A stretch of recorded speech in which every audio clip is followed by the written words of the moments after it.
Welcome to beautiful J.J. Isaacson Field for the second game of our Tuesday night doubleheader right here on the Corn Belt League Network. I'm Ethan McCormick, joined alongside Mike Knockenhauer. Mike, you got the pleasure to call the first game earlier today, in which was a Black Sox victory. They went away with their second win of the year. What did you see from that game? Dylan Novotny was absolutely unbelievable on the bump. Black Sox starter went the whole game. Only gave up one run, and it wasn't even earned. He was on a catcher kind of trying to throw down to second, and it just went over the head of the shortstop, ended up going into center, scoring a run. Other than that, he was almost completely flawless. On the other side, Bombers just could not get it going offensively. Other than that, it was a very dominating performance by the Black Sox, and definitely something they needed to get their season turned around. Today, in our second matchup, the Royal Blue Dogs versus the Crop Dusters, let's take a look at the 2023 CBL standings as they stand after game one of our doubleheader. The Blue Dogs 9-1, the Rail Riders 7-3, and the Filth Ballers 7-5. They've played the most games in the 2023 campaign so far with 12 games. The Crop Dusters, one of the teams we'll see today, 3-4, looking to kind of continue on that upward march. The Bombers 4-6-1, the Haymakers 3-5. And the Red Raiders 3-7-1, and then the Black Sox, the team that you guys just watched play in our first game, winning their second game, moving to 2-7. Anything that you see on this standings list that kind of catches your eye, or a team that you're looking to maybe see make a jump, or a team that you could see maybe cool off? Honestly, I couldn't tell you that much, other than we said earlier the Black Sox much better than that record says. Also, the Crop Dusters are coming off of 8 days of rest. They haven't played since June 19th. They are also on a 3-game losing streak. They started the season 3-1. They've also played the fewest games in the Corn Belt League at 7. So this is their 8th game on the year. Honestly, I'm looking to see the Blue Dogs. I think some of these games are going to go the other way. A lot of these games have fallen their way. A lot of, like you said, ugly wins, if you would. Yep. But honestly, it seems like it's a pretty balanced league this year. It's just been a lot of mistakes by some of these teams that just haven't gone their way. But it should be very interesting to see how this league shakes up in the coming weeks. Let's take a look at the Blue Dogs' most recent game, which was against the Black Sox on Sunday night. In a game that featured a lot of errors, a lot of sloppy play, but it was the Blue Dogs pulling away with an 11-4 win on Sunday night. They were led by Logan Stribling, who came on and threw 2 2/3 innings of relief with 1 hit, 1 walk, 6 Ks, and then Cannon Dumont behind the plate went 2 of 3 with 3 RBIs and a K. And for the Black Sox, Trevor Storer, their starting pitcher, went 3 2/3, 6 hits, 4 earned runs, 6 runs in general, 4 walks and 5 Ks, and then Caben Steinbach went 2 for 4 with an RBI. And then on the flip side, for the Crop Dusters, their last game was also a blowout, but this time in the swing of a loss. They got mercy ruled 13-3 in the game that didn't even get out of the 5th inning. Garrett White went 4 1/3 with 8 hits, 6 earned runs, 2 walks, and 3 Ks. And Matthew Brown pieced together 2 hits. And then the Rail Riders, TJ Swaney, went 4 innings and had 5 Ks in that game.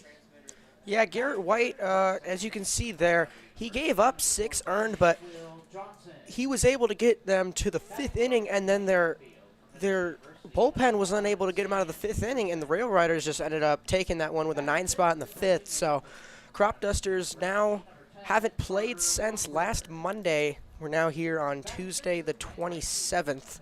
So very interesting to see how they'll bounce back after so much time off. So be interesting to see what the Blue Dogs can do if they can continue their dominance on the season thus far, or if the Crop Dusters, a lot of times it either helps teams or it can really hurt teams. It just depends on what kind of squad and how you're built. But it's always different for other teams. So I'm interested to see how the Crop Dusters perform tonight on so much rest.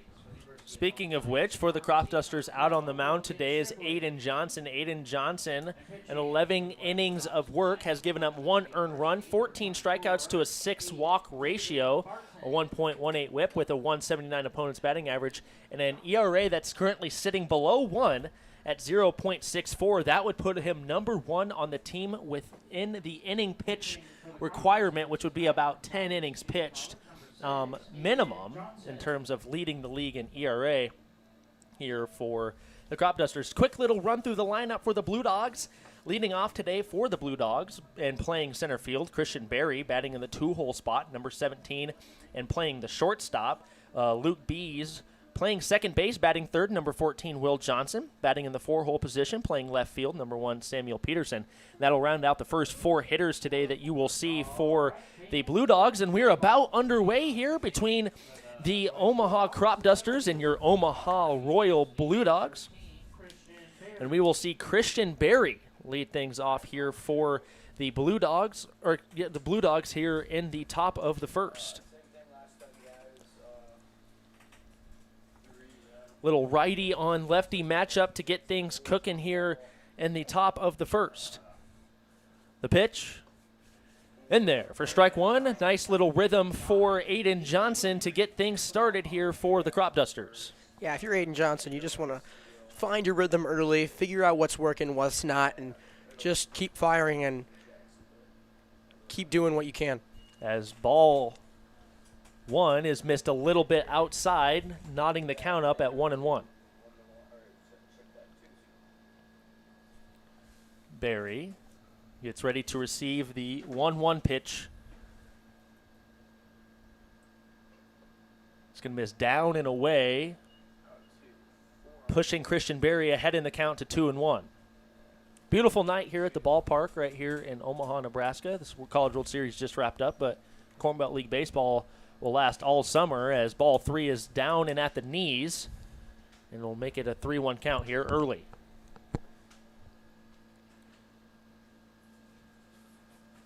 The 3-1 pitch is on its way. In the dirt for ball 4, a leadoff walk here for the Royal Blue Dogs and Christian Berry. And up steps to the plate the shortstop for the Blue Dogs today, Luke Bees. Yeah, that's perfect. That's an almost perfect start for the Blue Dogs. Leadoff walks score almost 110% of the time in certain situations. But in this situation, it's perfect because it's the way you start the game off, especially against a pitcher like Aiden Johnson.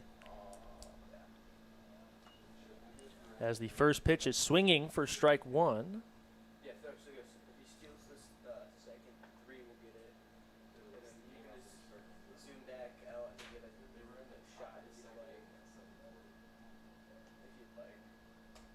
The 0-1 pitch in the dirt. Good stop right there by Gieser to keep the ball in front of him. Yeah, if you're Gieser, you're going to be wanting to, if there's going to be stuff like that throughout the night, you're going to make sure that you're going to want to stop as many of those as you can because this Blue Dogs team will take advantage of it any sort of way they can. The 1-1, and Johnson just elects to look over to Berry.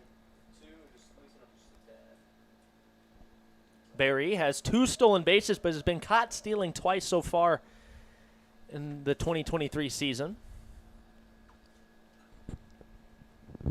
Perry to home, as that'll be swung on and missed for strike 2, as Johnson is up early in the count here, 1-2.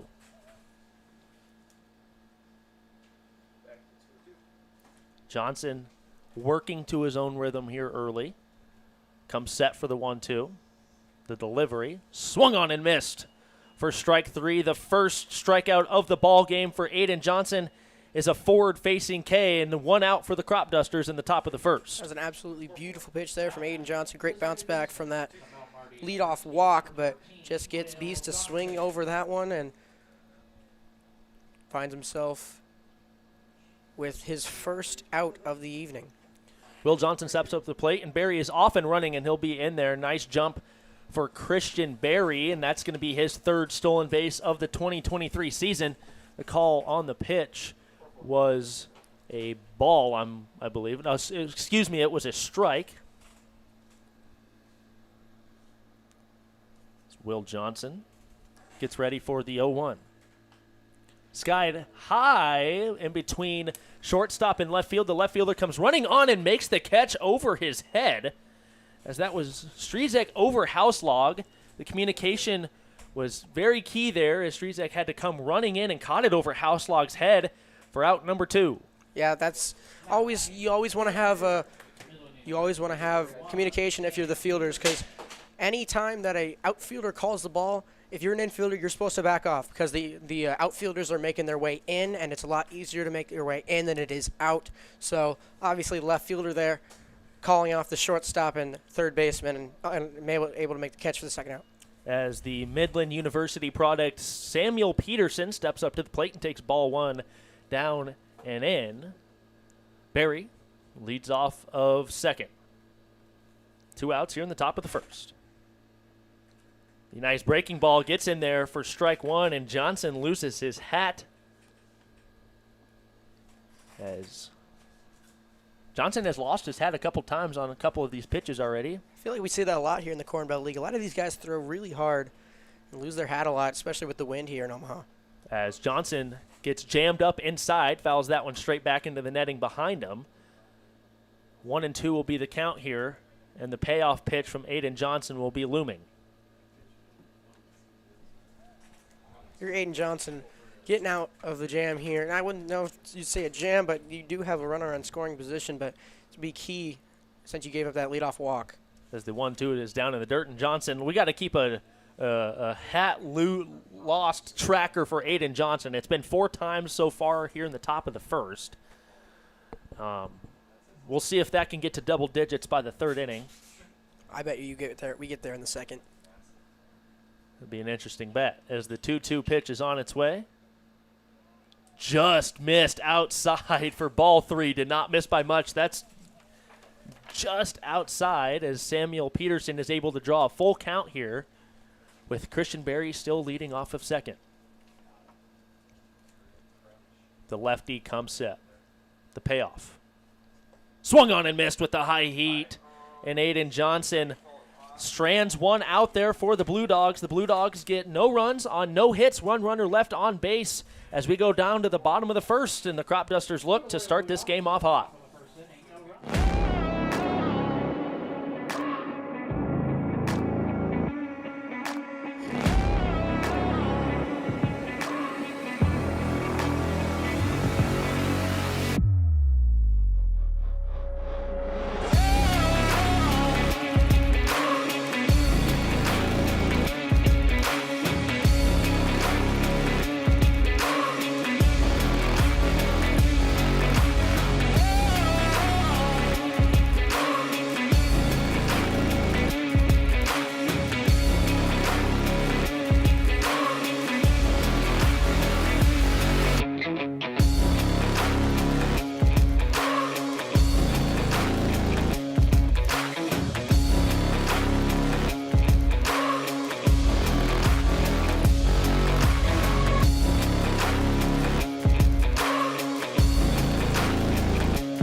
Bottom of the first here at beautiful J.J. Isaacson Field. You can look at the sky here. Another beautiful sunset. It feels like nightly we get the beautiful sunsets here setting over Seymour Smith, as baseball in June and July here in Omaha is surely a sight to see.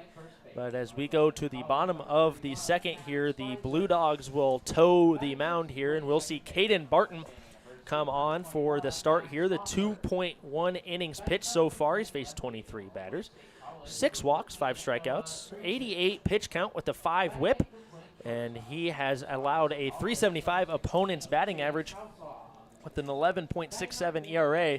And leading off the first 4 hitters that he will see is Andy Cisneros, Matthew Brown, Cade Perry, and Parker Mooney. Those are the first 4 that he will see here in this Crop Dusters lineup. Mike, what are you wanting to see out of this Crop Dusters lineup, as the Crop Dusters were kind of the middle of the pack team that we saw in the Corn Belt League standings?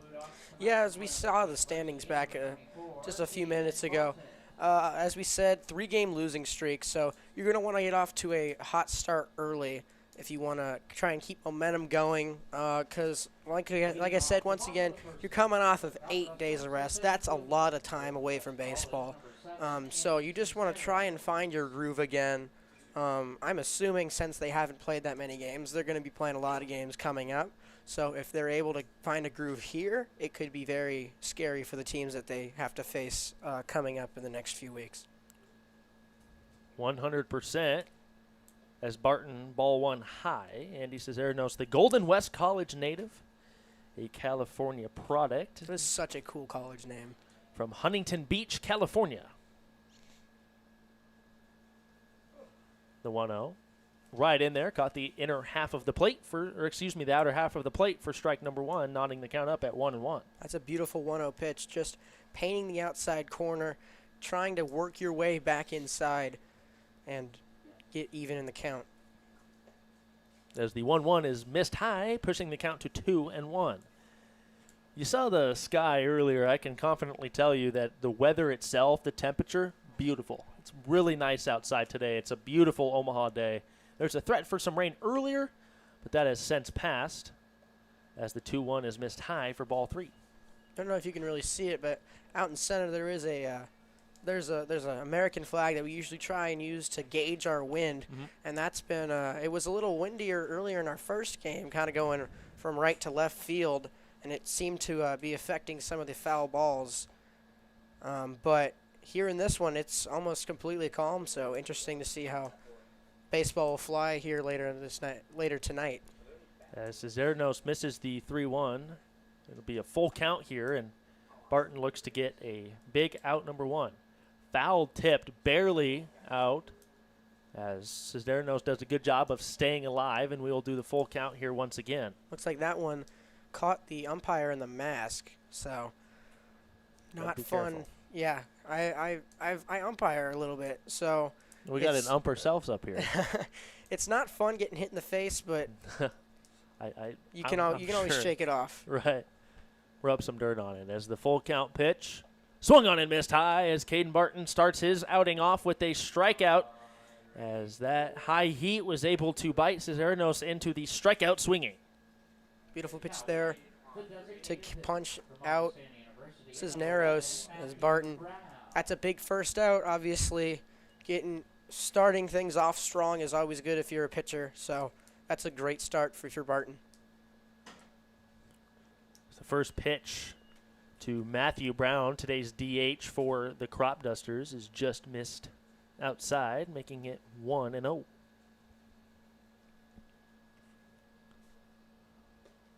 Goes the second pitch, is missed high. Another lefty on righty matchup. Both starting pitchers today in this ball game are lefties, both southpaws towing the bump for the Blue Dogs and the Crop Dusters respectfully.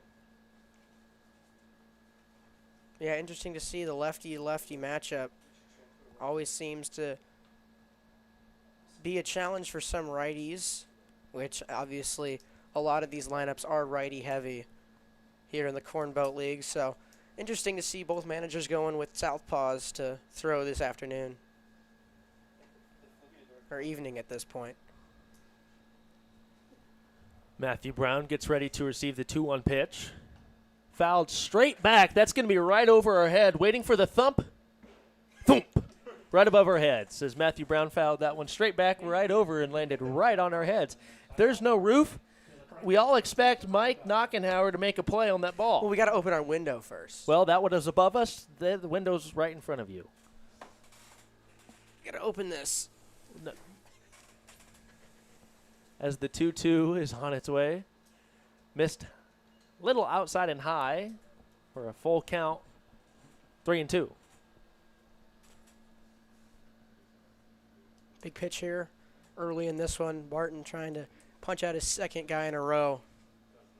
Crop Dusters trying to get offense going. Sixth pitch of the at-bat is fouled back once again, and that will clank just behind the bleachers. And we will do the seventh pitch coming up here as Matthew Brown has just been able to fight and keep his at-bat alive. The lefty comes set. The pitch. Nice 7-pitch walk for Matthew Brown. Gives the Crop Dusters their first base runner of the ball game. And up to the plate steps up the third baseman, Cade Perry. That's a great at-bat. Not only because it's a walk and you get on base, but also you're working this guy's pitch count up early. So if you're a batter, you're obviously wanting to work starters' pitch counts up as high as you can get them with each at bat. As the first pitch in there to Perry is right down the pipe for strike number 1. Matthew Brown leads off of first. As the second pitch in the at-bat is down and away for ball number 1. Strike 2. I believe the count should be 1-1.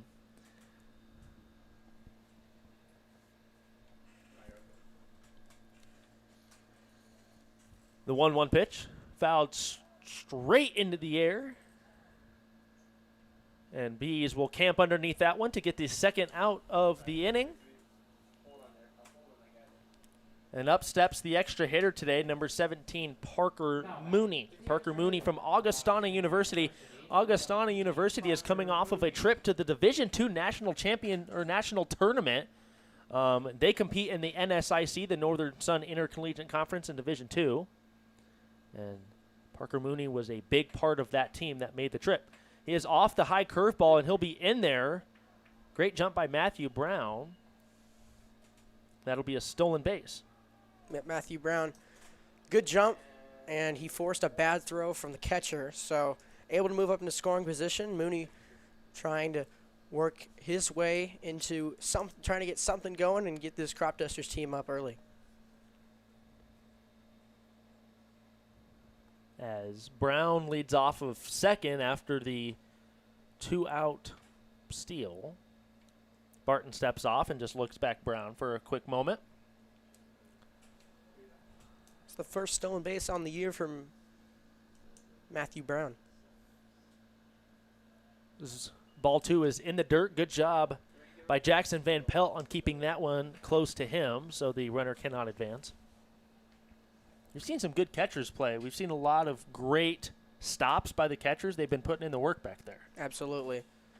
We saw catcher from the Black Sox make an incredible play earlier today. It was a bases-loaded wild pitch and just ran back to the backstop, slid, and got the ball to his pitcher in time to put the tag on and get out of the jam. It's the 3-0 pitch. You got to expect that Parker Mooney is going to be getting something to hit here, the 3-0. In there for strike 1. He did not have the green light. Sure, he will have the green light here with the 3-1 pitch on its way.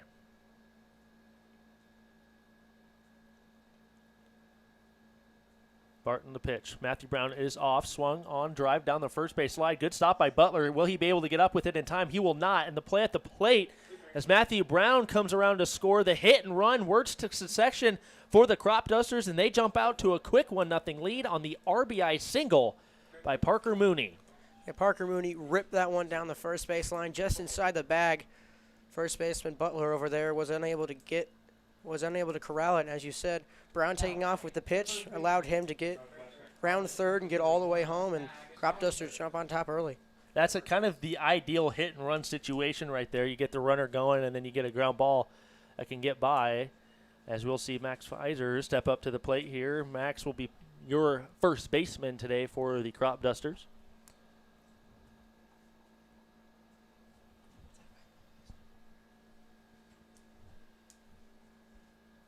The 1-0. In there for strike 1. Caught the lower half of the zone, and Max, based off his body language, did not seem to be too approval of that call. The 1-1 with Barton staring down Mooney. Pfizer skies that one into right center field, and we will see Malone come underneath that one to get the third out of the inning. Well, the Crop Dusters strike early in this one on a hit-and-run situation. Mooney scores Brown. 1 run on 1 hit. Runners left on base for the Crop Dusters. As we go to the top of the second, the Royal Blue Dogs look to respond.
welcome back to J.J. Isaacson Field as the top of the second is ready here as we'll see Carter Washburn, Ryan Malone, and Jackson Van Pelt here in the top of the second. Carter Washburn will get to lead things off here. Carter Washburn is your designated hitter today for the Blue Dogs and Vern Hasty. As Aiden Johnson throws the first pitch just a little bit high and outside for ball number one. We have a final from Iowa Western. The Haymakers get the win over the Filth Ballers 10-6 over across the border. As the second pitch in there for strike number one.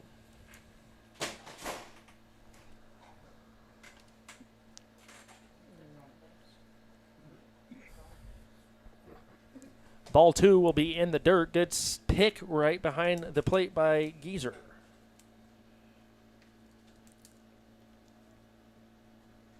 Yeah, if you're Johnson, you just want to be trying to ease your way back in.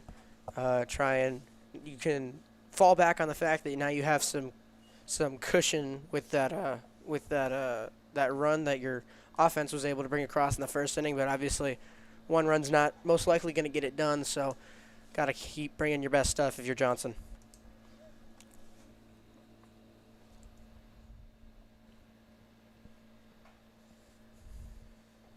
As strike two, or excuse me, that'll be strike three looking on the outer half of the plate. That ball was a little off the plate, and that'll be the third strikeout of the ball game for Aiden Johnson, his first strikeout looking. It's a right fielder from McCormick Community College, number 7, Ryan Malone. And the hat count is up to 7. I got my little tally here, just keeping track. We will keep that updated for you folks as the first pitch to Ryan Malone, the Jinja Ninja, swung on and missed outside for strike number one. I feel like I say this all the time, but Ryan Malone was 1/3 of the Red Rocket Trio at Bennington High School. As the 0-1 pitch, the breaking ball was in the dirt, bounced away from Geezer, and that make that 8. 8 times the hat has fallen off.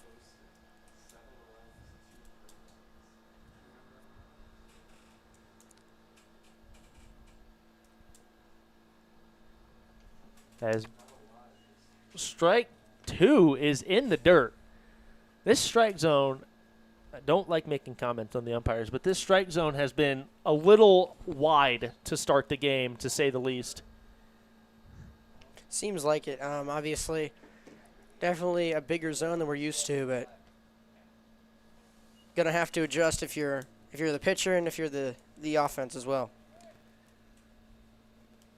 As Johnson so far has been pitching a gem. The 2-2 count, the payoff pitch, in the dirt for ball 3. We will do a full count here as Aiden Johnson. We have officially reached double digits. I think he just needs a tighter hat. Full count payoff pitch. Grounded down the third base line. That ball will sneak foul. Good play over there by Vern. Vern Hasty, the third base coach and the leader for this Blue Dogs team, makes a nice barehanded play. Give him the gold glove for third base coaches over there.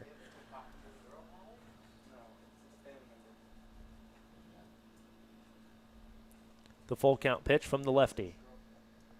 In there for ball 4. A nice walk by Ryan Malone draws the 7-pitch walk, and that'll be the base runner that the Blue Dogs need to get things going here in the top of the second. Yeah, it was a great at-bat.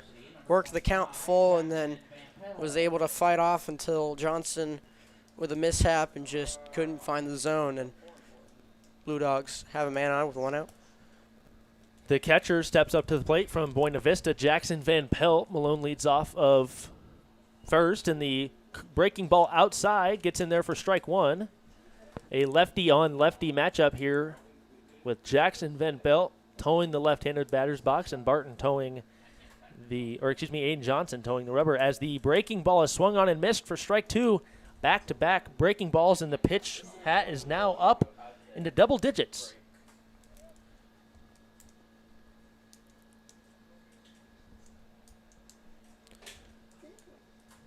Malone leads off of first. Johnson, 0-2 in the dirt. Good stop by Geezer once again. The man's putting in work back there. give him a Gatorade or an ice cream cone. He deserves something. He's putting in the work back there. We're only in the top of the second.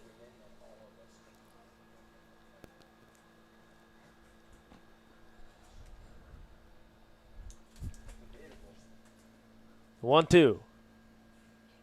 In there for strike three, a backwards K for Aiden Johnson, his fourth strikeout of the ball game, and his second backwards K. We've got 2 outs here in the top of the second. Yeah, it was another beautiful pitch, just broke and painted the corner to sit down Van Pelt on strikes. 4 so far. 4 of the 5 outs he's recorded have been on the punch out, so great start for Aiden Johnson. As Malone gets back in time.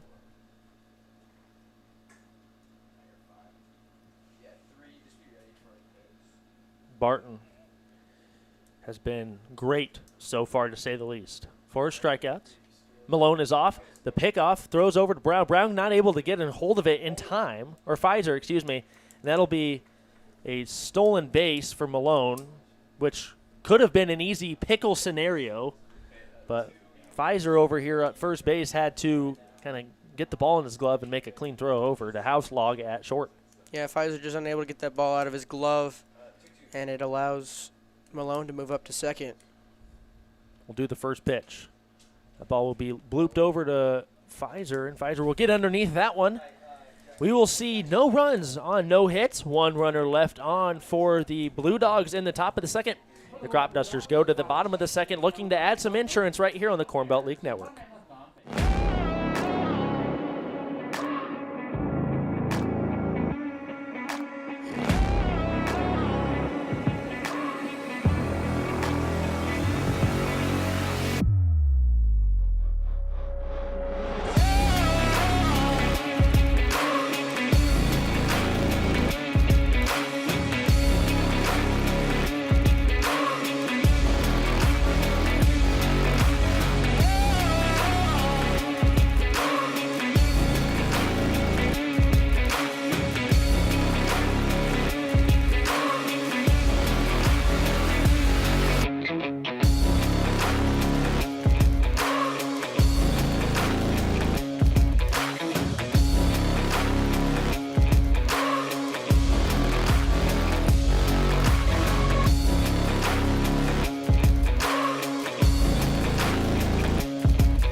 Welcome back to Seymour Smith Park. A nice little crowd on hand to catch some Blue Dogs and Crop Dusters action. Dylan Novotny stays in attendance. Dylan Novotny threw a complete game in the last game as the parents and moms and grandmas and dogs and children and people coming to the game to watch some Corn Belt action, and you should too.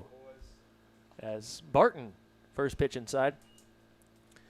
If you can't make it out to, if you can't watch it on YouTube and you'd want to see baseball in person, Seymour Smith is the place to be, let me tell you. Beautiful ballpark. Beautiful ballpark. 1-0. A little bit high for ball number 2. You know, I would rival Seymour Smith over just about any ballpark in the metro area. I would, 100%. The 2-0. In there for strike number 1. Catches the outer edge.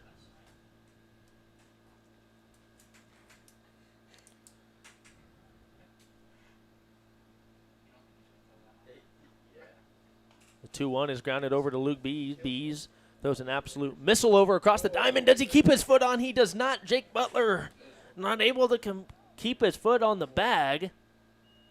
That'll be ruled an error. That'll be an E6 on the throw from Luke Bees, and Moser is on base safely to start the bottom of the second. Number 14, Noah Strezik. Strezik steps up to the plate. We got a lefty-on-lefty matchup here. Moser bouncing around at first. Barton looks over a couple times, throws the pitch, shows bunt. Van Pelt pops up.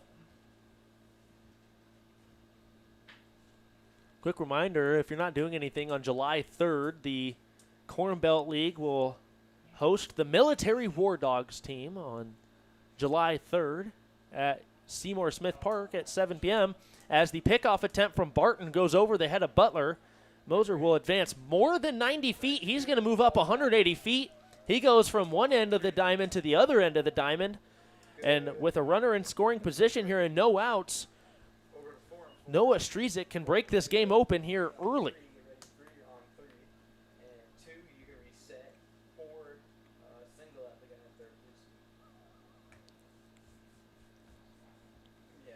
Barton looks to reset. Ball 2 misses high and at the head of Noah Strizik. You can hear the Crop Dusters bench getting a little rowdy. Getting a little vocal down there on the first base side. Swung on and missed a big hack from Strizik, and he comes up empty on the strike one pitch.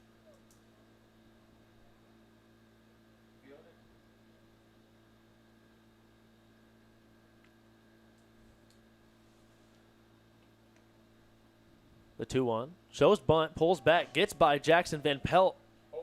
And Moser will come around to score, pushing the Crop Dusters lead to 2-0 here in the bottom of the second.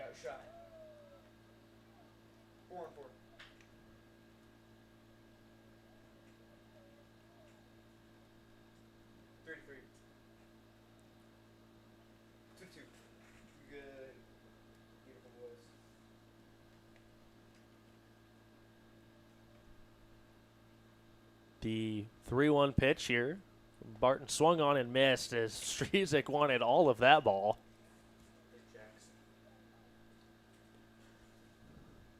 Barrels up that ball. That ball could be that ball could be well on its way past the yellow striping on the fence.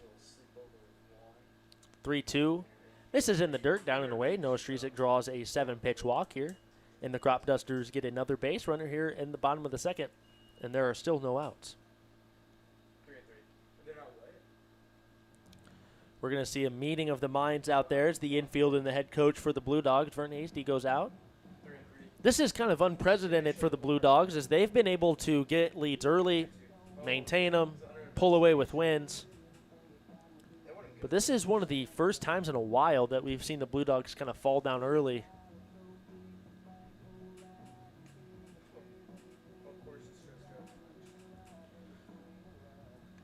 Do a quick touch-up on who's playing where for the Blue Dogs. Samuel Peterson out in left, Christian Berry in center, Ryan Malone in right, Logan Stribling at third, Luke Bees at short, Will Johnson at second, Jake Butler at first, Cade Barton towing the bump, and Jackson Van Pelt is the man behind the plate for the Blue Dogs.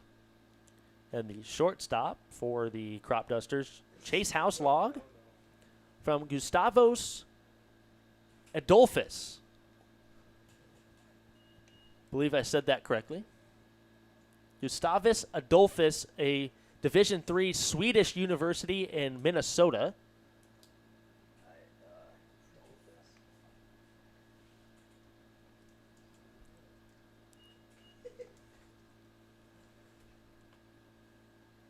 One is the count.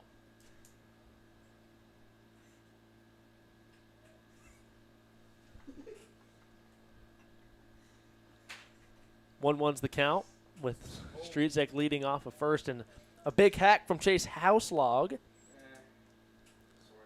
making it 1-2. It's a bad combo. It's like, it is. If you're just now tuning in, Crop Dusters up 2-0 here early in the bottom of the second with no outs as Chase Houselog takes the 1-2, fouls it straight back, staying alive.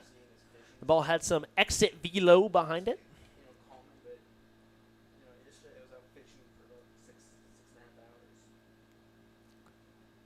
If you're tuning in on YouTube, thank you for tuning in.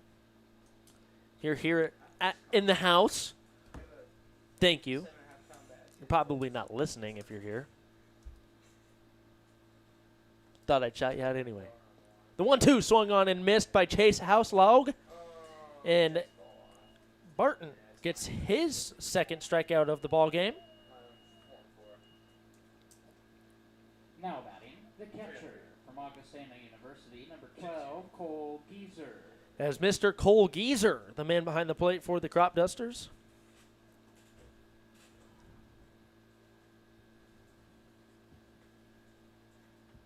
As the first pitch is misses high, and Van Pelt pops up looking to throw down to Butler at first, trying to keep Strizik honest.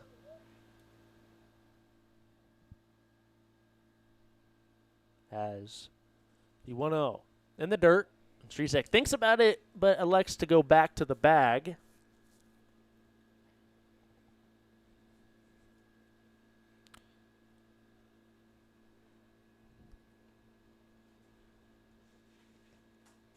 As the lefty comes set. The pitch. And there for strike number 1. A nice fastball that gets in there. Barton's got a smooth release point that kind of guides the fastball right in there. The runner is off the called strike. A nice throw from Van Pelt from his knees. Good job by Luke Bees and Johnson converging to get that ball before it gets into the outfield. And that's a stolen base for Noah Strizik. As there is now a runner in scoring position for the Crop Dusters here. The second time we've seen a runner in scoring position, and we still haven't gotten to 2 outs yet.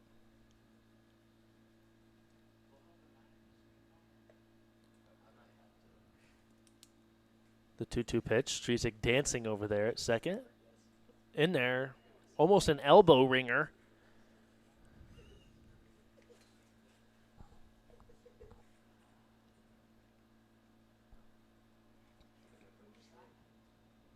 Barton looks back to Strizik at second.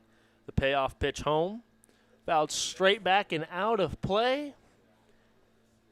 Thwink. Hit something out there. I don't know what that sound was. Sure didn't come from me. It's well known at J.J. Isaacson games that you can return that ball for a piece of bubble gum.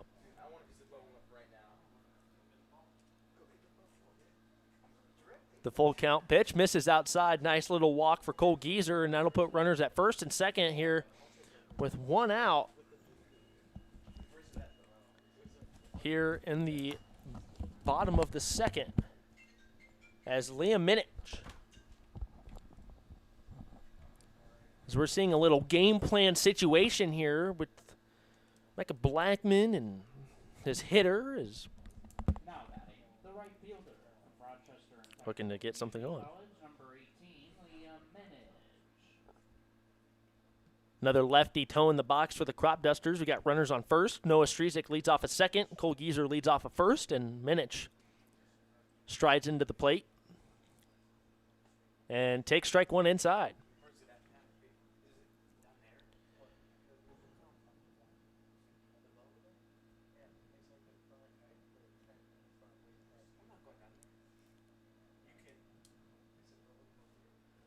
The 0-1 with 1 out. Strizik is off. The hit and run situation fouled straight back into the backstop.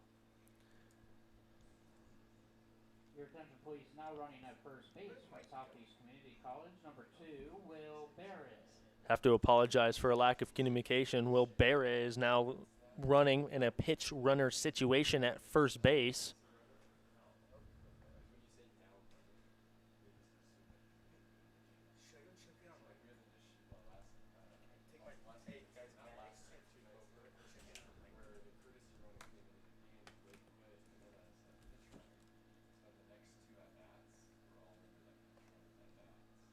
The 0-2 is in there for ball number 1.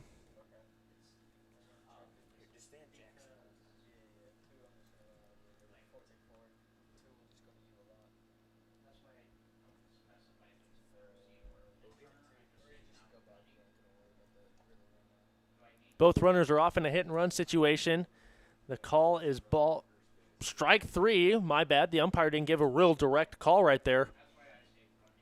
The strikeout looking for Liam Minich, and that'll be the 3rd strikeout of the ball game for Caden Barton. From Golden West College, number 7, Andy Cisneros. As we go to the top of the order now for the Crop Dusters, we flip it back up as Andy Cesare knows from Golden West College, who is currently 0 for 1 in this ball game.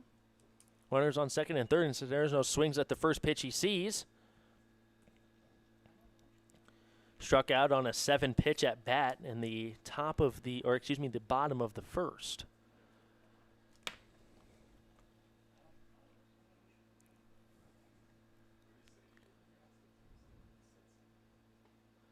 As the second pitch in the at-bat is in there for strike 2. Good job by Caden Barton on painting the outer half of the plate. Went inside, went outside.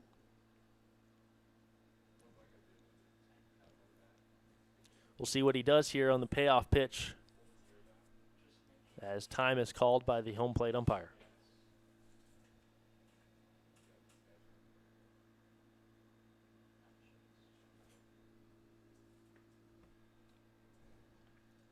There is someone warming up in the Crop Dusters bullpen.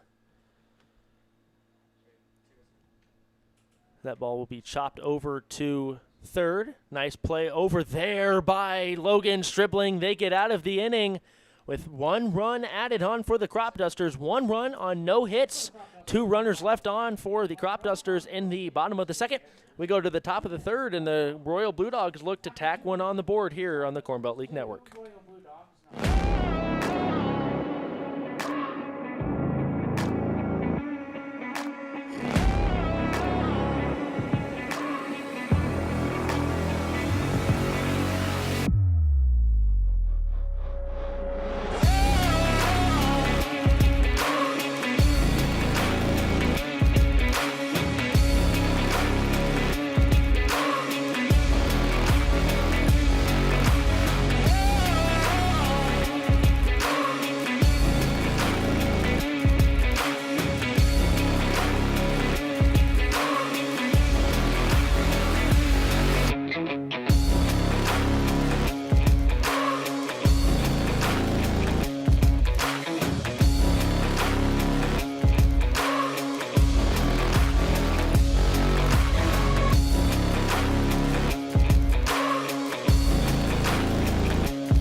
Welcome back to J.J. Isaacson Field as we go to the top of the third, and the Blue Dogs look to tack on, or I guess add to their scoring thing as they are down 2-0 here in the top of the third.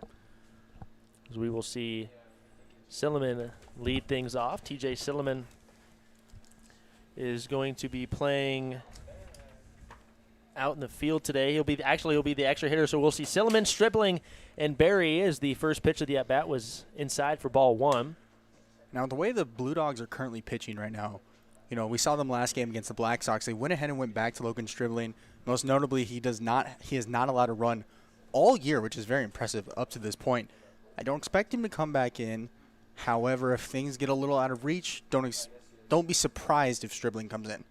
100%. As if you're just now tuning in, I'm Ethan McCormick, joined alongside Logan Mosley. Mike Knockenhauer had to step away for a little bit as the third pitch in the at-bat is down and away for ball 2. Now, something right now when you're a hitter, you're faced with a 2-1 count right now. Not necessarily, not necessarily a time where you have to swing. You're up in the count. Now at 3-1, this is a hitter's count. You can swing, you can swipe at it if you want to. However, you don't necessarily have to.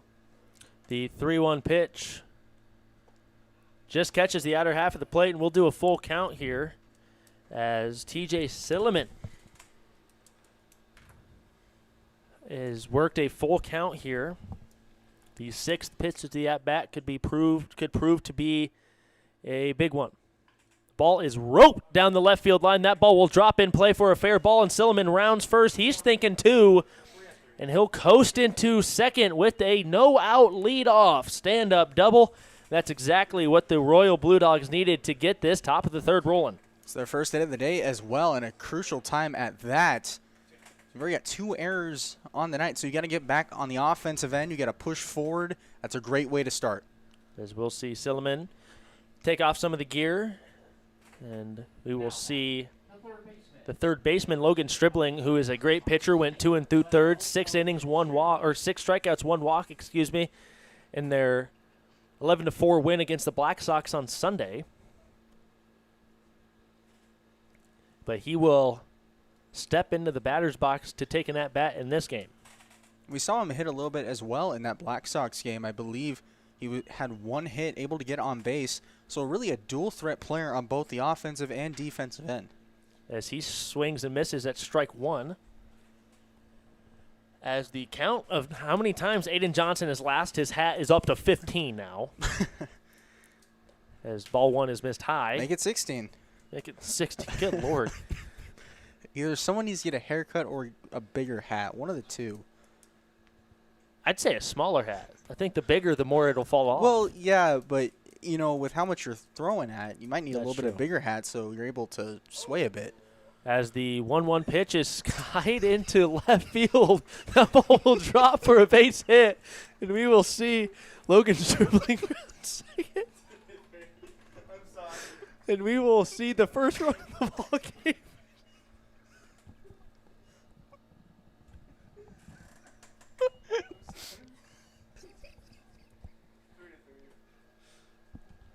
For the Blue Dogs, excuse me. Top of the order for center fielder from Mount Marty University, number 13, Christian Berry.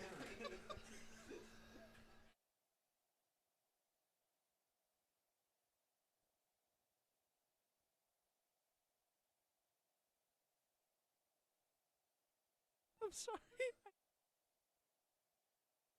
Whew, okay. Yeah, I'm good.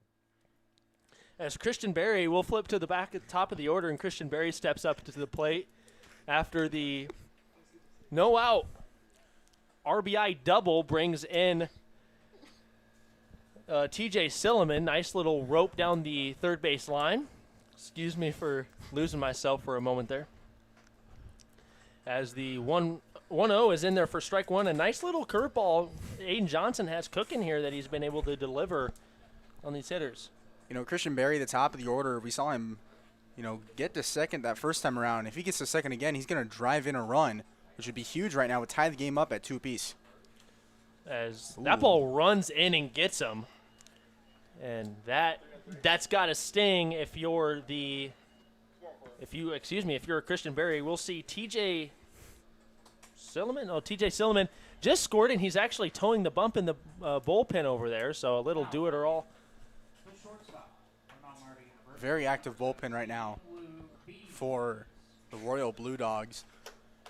Definitely need things to get a little bit better on the defensive end on the mound if you want to try and claw back in this game. However, when we talked off camera before, that's really how the Blue Dogs have won games.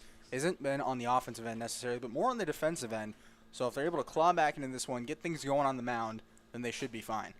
As Luke Bees, the shortstop in today's ball game, steps up to the plate. 0 for 1 with the strikeout in the first inning as he gets inside and almost gets hit.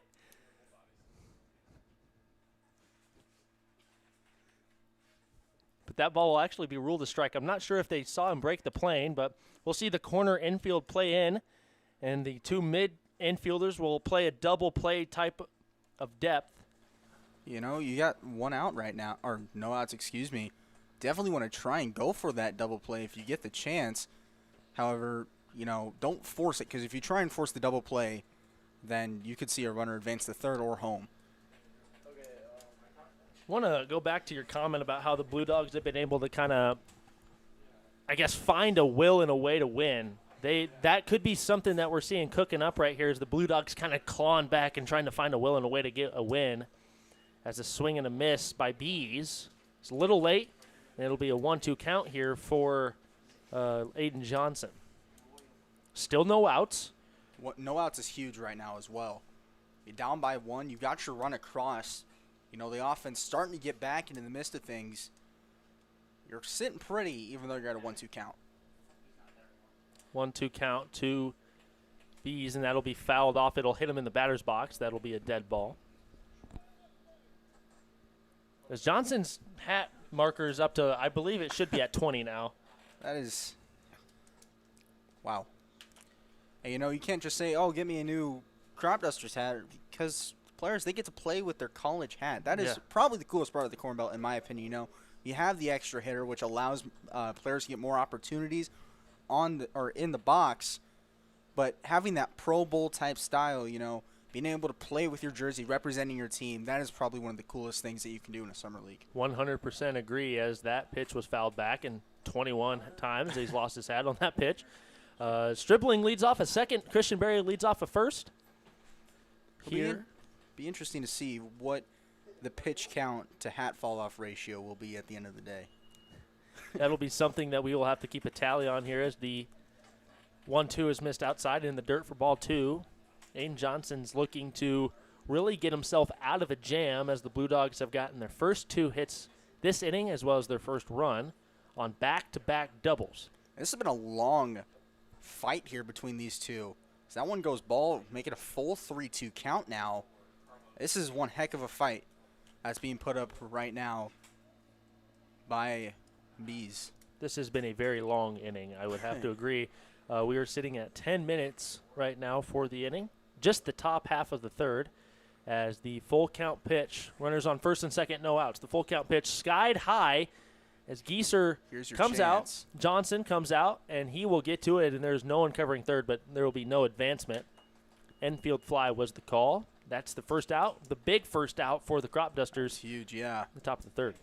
Because right now, when we look over to the Crop Duster bullpen, we do have someone warming up there. You know, definitely not a need to go to the bullpen in this exact moment. However, getting somebody warming up right now is huge. As Elliot Peterson from Southeast Community College gets warmed up in the pen. SECC strongly represented in the Corn Belt.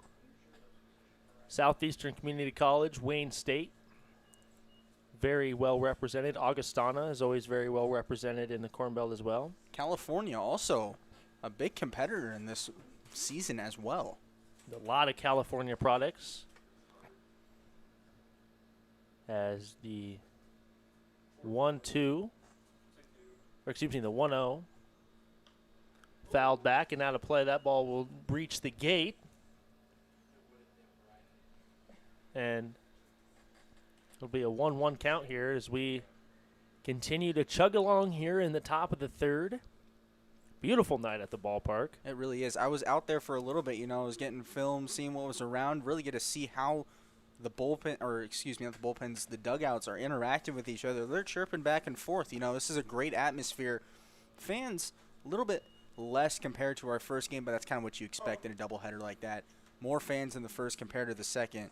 However, it's a fun atmosphere. It's cool. It's a nice breeze outside. It's really perfect game, or perfect atmosphere for a great game. 100%. As the 1-2, Johnson can get a big strikeout here on the 1-2 pitch with 1 out. The lefty delivers. Foul down the first base line. That'll be just foul. As we will do the 1-2 once again. Will Johnson battling nice at the plate. Will Johnson versus Aiden Johnson. It's a battle of the Johnsons. And no, they are not related. It's always good to clarify, you know. Yeah, I'm sure there's some people that would have a question. I will say the Robert Archer and Aaron Archer, they are brothers. They are related. That's good to know. You know, always good to know as a fan what the storylines might be, especially if those two ever go against each other. As drop third strike, they're going to call him out because there was a runner on first and he did not move. So the base was occupied. Drop third strike does not apply right there.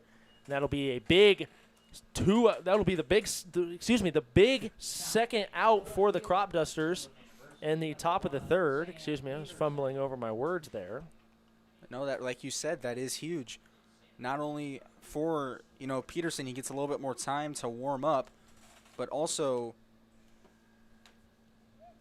for, Aiden Johnson, That's huge as well. He's able to get a little bit back.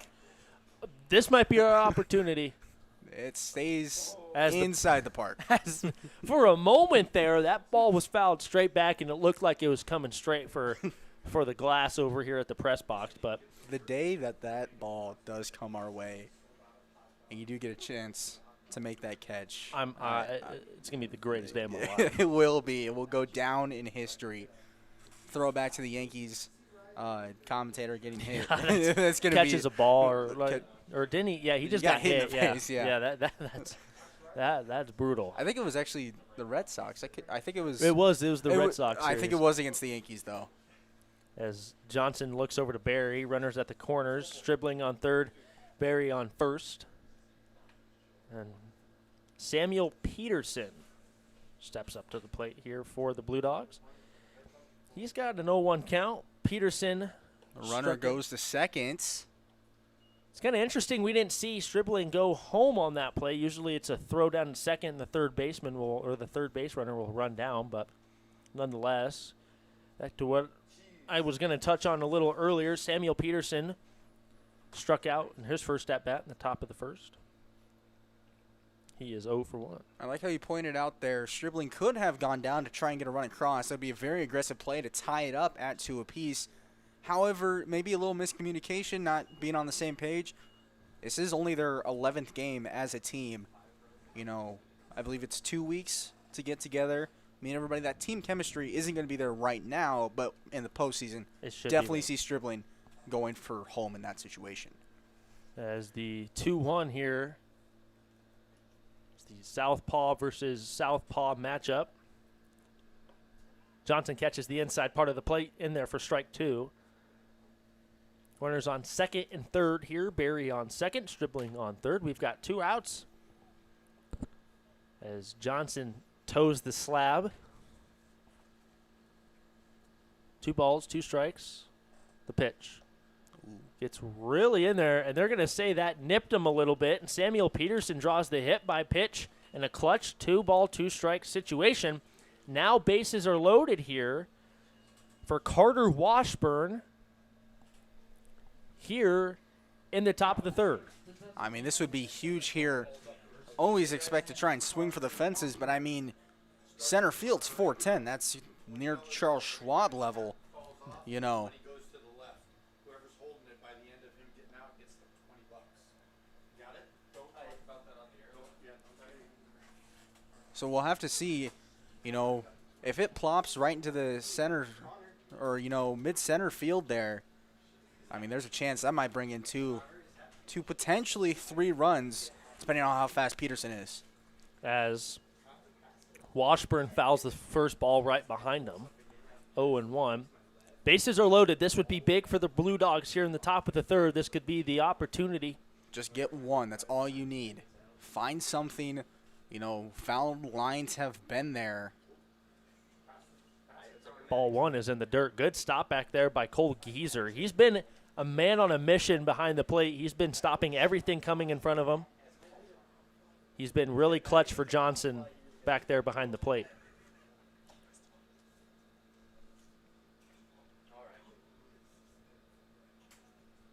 A 1-1 here. You can still play it safe as a batter. A call ball 2, it looks like. That was ball 2, and the hat's on the ground once again. Tell me something that you haven't seen so far this game. The hat on the ground. That is. What is our tally up to? I 5, believe 10, we're at 15, 30 20, right now. 25, 30. 30 times. We're not even out of the third inning yet. No, and excuse it's me, been 35. 35. 35 times. Ball 3's inside. That's a lot, man. Again, like I said, that pitch count to have fall I've off gotta ratio. find it. Yes, we need it. That's the one thing, you know, I wish they did have at J.J. Isaacson Field is that pitch count there. You know, you see that in a lot of high school games. Not always the most accurate in the world. However, in a situation like this, it'd just be incredible. As Stribling's just going to walk home. He's going to walk home a run here as Johnson gives up a walk Looks that like will bring in a run. I think we might turn to the bullpen here for the Crop Dusters. We'll see what goes on as Micah Blackman goes out there to talk to his pitcher. Both of the runs have been given up here in the top of the third. This might just be a quality control Yeah, that's what I'm expecting here, meeting. Bases loaded, tied 2 apiece against the best team record-wise in the league. In a situation like this, you got to calm your pitcher down. Tell him, hey, just get out of this. You've done this before. You can do it again. Calm yourself down. Find your zone. If you don't get a call to go your way, throw that same pitch right back again in the same spots. Get it to go your way. Just calm the jitters down. 100% as is still Elliot Peterson warming up in the bullpen. He's got a little bit more of a pep in his step to get warmed up this time. As that Southeast Community College hat is meshing perfectly there with that Crop Dusters jersey. that, Man, that looks nice. that is a beautiful combination. The powder blue and baby blue, man. Yeah, that does look nice.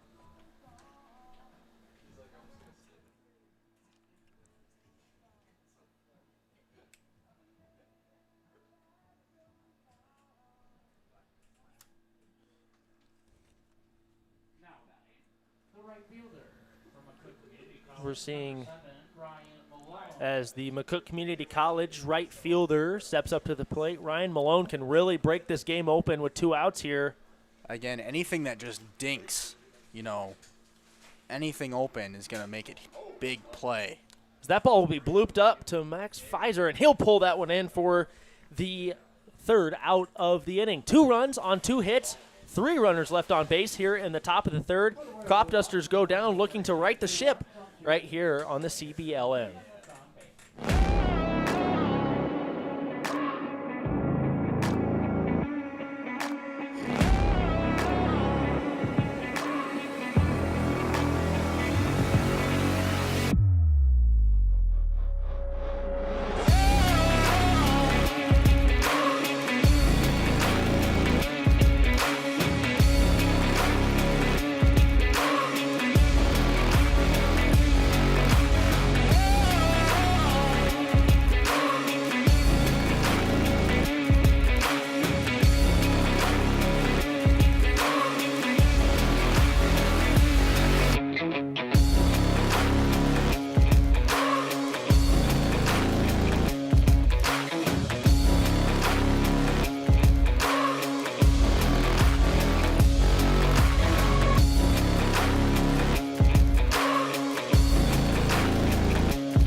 Welcome back to J.J. Isaacson Field as we have got a ball game on our hands here as the Crop Dusters will bring up their next 3. We'll see Matthew Brown, Cade Perry, and Parker Mooney toe the dirt that's outlined by Chuck in the bottom of the 3rd.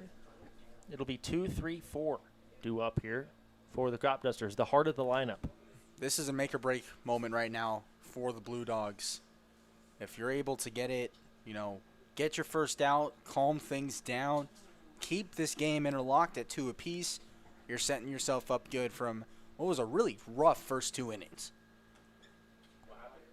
The first pitch was fouled back into the netting. Barton delivers the 0-1. That ball will be swung on and missed for strike number 2. Quick work from Cade Barton out there on the mound so far. He's been quick moving with these 2 strikes. You said 0-2. Looking good. This is how you redeem yourself after rough 2 innings. Waste pitch inside. That'll miss for ball 1. You said 1-2.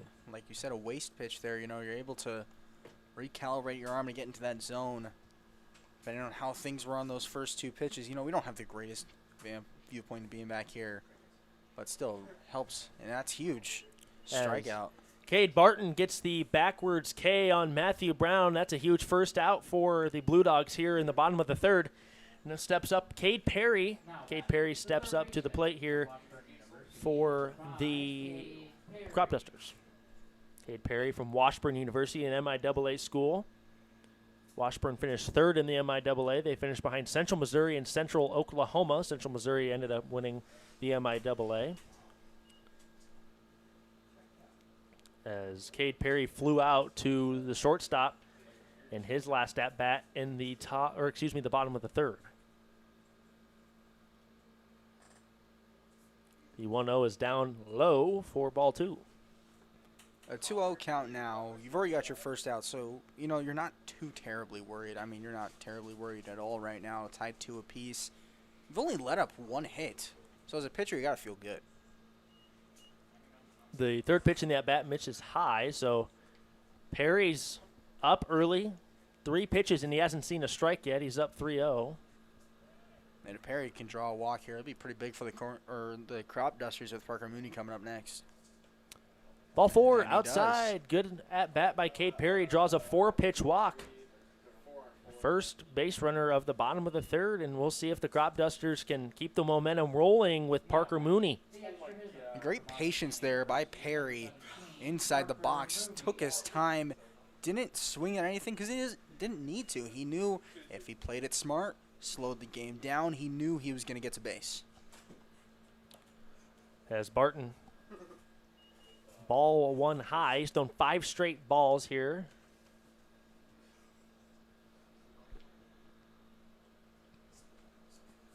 Now's the time to calm down here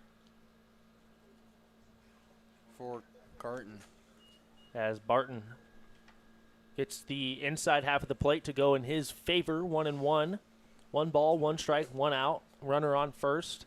It's a huge strike to get in this situation. As Perry is off and running, a little hit-and-run situation.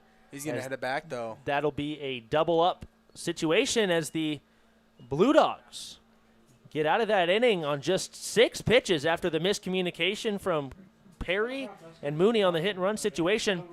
For the Crop Dusters, no runs, no hits. 1 runner left on as we go to the top of the 4th, still tied at 2 apiece on the CBLN.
Welcome back to J.J. Isaacson Field as you've got a cotton candy sky. Speaking of cotton candy, I'm kind of hungry for cotton candy. Thought I'd just throw that little tidbit of information out there. But the information that you might already know is that it's a 2-2 ball game here in the top of the 4th, and we're located in Omaha, Nebraska. Yeah, he's not wrong, but yeah, we've had 3 innings thus far. Crop Dusters brought across a run in the 1st and 2nd, and then Blue Dogs respond with a couple of runs in the top of the 3rd, and we begin the top of the 4th, tied at 2 apiece. As it's 0-1 count here, fouled the ball off. Jackson Van Pelt, the catcher for the Blue Dogs here. The lefty-on-lefty matchup. That ball will be fouled back to the batter's circle.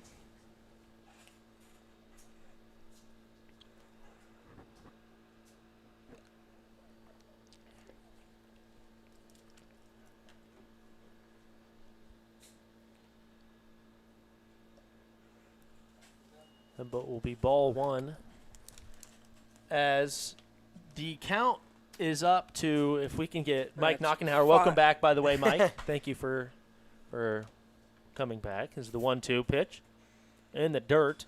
We got 5, 10, 15, 20, 25, 30, 35, 38. He has lost his hat more times than he has thrown strikes in this ballgame. Oh, my God. More hat losses. 38 hat losses is what we're at right now. That is Make it 39. As that ball almost skims the light. That ball came very close to knocking out a light bulb up there. That would have been a home run shot.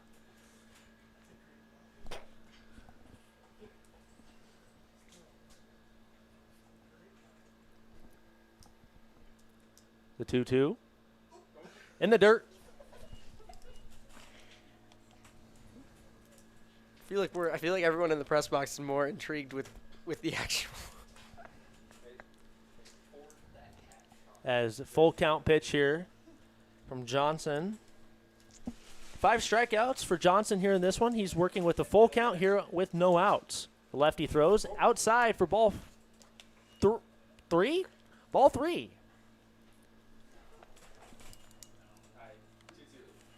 As the count now should be 3-2. Apologies for the miscount as the full count pitch. That ball will be fouled down the first base line. That ball will stay fair. And he rounds first, and he's got second on his mind, and he'll coast into second with a lead-off double to get the things rolling for the Blue Dogs. As in the top of the third, that is exactly how the Blue Dogs got things rolling. Now, that is how they get the top of the fourth rolling. That's a beautiful way to start off the inning. Just sneaks it inside the bag, down the line, and he finds himself on second. Lead-off double to start things off here for the Blue Dogs in the top of the fourth. As Jake Butler is 0 for 1. And we will see a courtesy runner here. Your attention please, courtesy runner at second base for the Royal Blue Dogs from Buena Vista University, number 21, Carson Krugolski. As Carson Krugolski, pitch runners here for Jackson Van Pelt. Butler. As Johnson steps off the rubber, steps back on, and we will do the first pitch of the at-bat here once again. Christian Perry playing essentially in the grass here. That ball misses low, and it'll be the first ball of the count. Great block there from Geezer. He definitely prevented a guy on second from moving up to third, so you can take anything. You'll take anything at this point with the leadoff double being given up. So good defense there from the Crop Dusters catcher.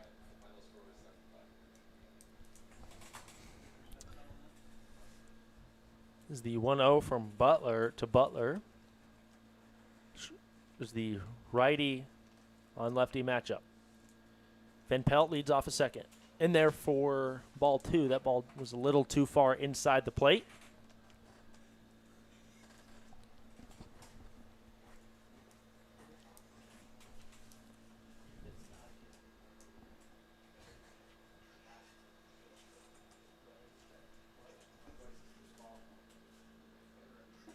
The 2-0 is fouled down the third base line right in front of the Blue Dogs dugout. We will do the pitch. The 2-1. It's 2-1 is the count. Nice little crowd on hand here at Seymour Smith to watch this Crop Dusters Blue Dogs matchup. They're tuning in for a great game so far. The 2-1 is swung on in the dirt. Jake Butler wanted to pull back but committed to the swing. And it knots up the count at 2 apiece. The Blue Dogs just always find ways to claw back, and they grit and grind and find ways to victory, even if the box score isn't so pretty sometimes. As the 2-2 pitch, the ball will be hit. It's a little blooper in front of Moser. Moser can't get it to it in time. Safe, and we'll see runners at the corners after Van Pelt advances 90 feet on the little bloop, single to second. So we'll see runners at first and third here for TJ Silliman, who led things off in the top of the third for the Blue Dogs with a leadoff double, and he later came around to score.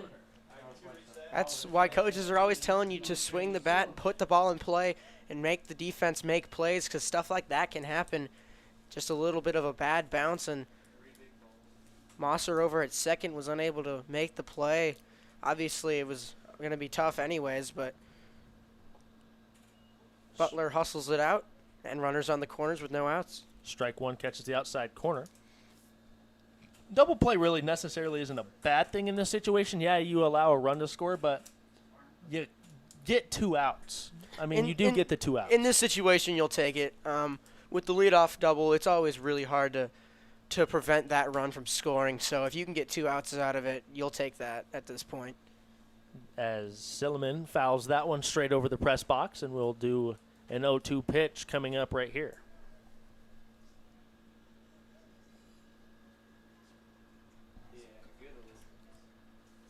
It's a big pitch here for Aiden Johnson. As the 1-2 is swung on a miss, he's off and is running, and he guns him down at second to strike him out, throw him out from Cole Gieser. Gets Jake Butler caught stealing. So you got the double play right there, but And you didn't even give up a run. Yeah, you didn't give up a run. That is the absolute best situation that could have happened if you're the Crop Dusters. Absolute beautiful throw by Gieser. Johnson gets the strikeout, and runner stays at bay at third. So now you got 2 outs with runner still on third and haven't given up anything yet. So you're absolutely ecstatic if you're a Crop Duster right now. Logan Stribling steps up to the plate, and he watched ball 1. If you're just now tuning in, I'm Ethan McCormick, joined alongside once again by Mike Knockenhauer. We're happy to be bringing you Game 2 of the doubleheader here on the Corn Belt League Network on our special Tuesday night baseball presentation.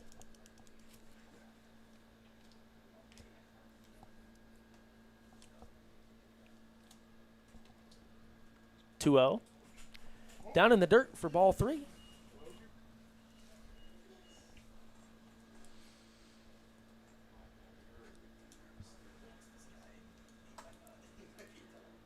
Stribling. It'll be interesting to see if he has the green light. That pitch was in there for a strike. That's honestly not a bad take. It was a bit outside, so even if it wasn't 3-0, you probably wouldn't have swung at that one, but caught enough of the plate for the umpire to call it a strike. As Logan Stribling draws the 5-pitch walk.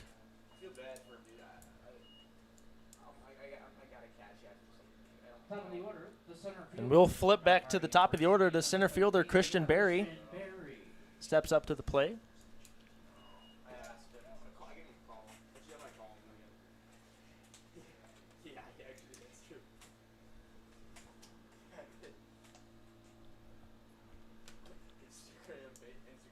As the pitch is in there for a strike.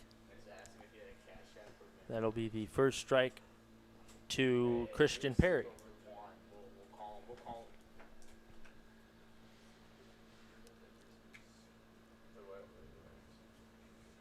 Runners on first and third. The 0-1 is missed outside.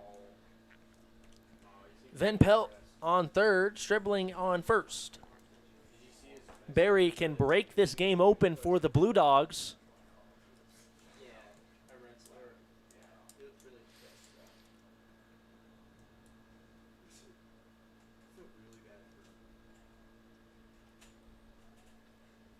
Looks over to Stribling.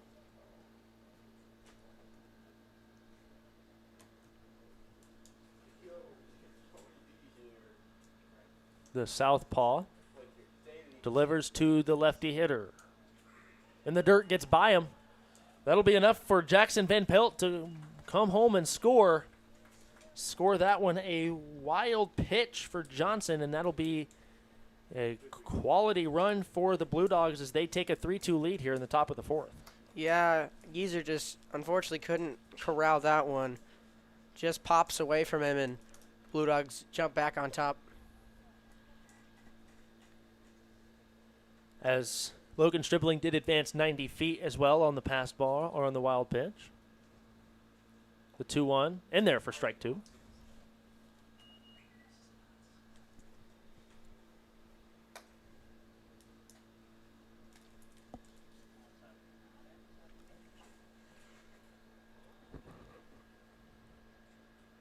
Two ball, 2 strike pitch. In the dirt for ball 3.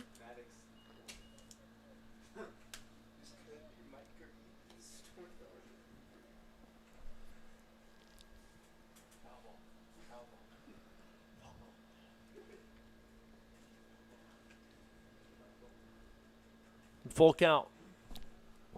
In the dirt.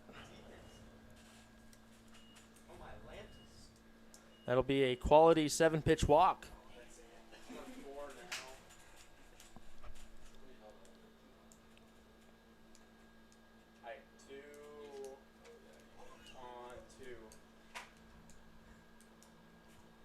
And that will be the day for Aiden Johnson, as we will step aside and we will introduce the new pitcher here for the Crop Dusters. When we come back, we'll introduce the new pitcher and highlight Aiden Johnson's day right here on the Corn Belt League Network.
Welcome back to Seymour Smith, and we've got a new pitcher out on the mound today for the Crop Dusters.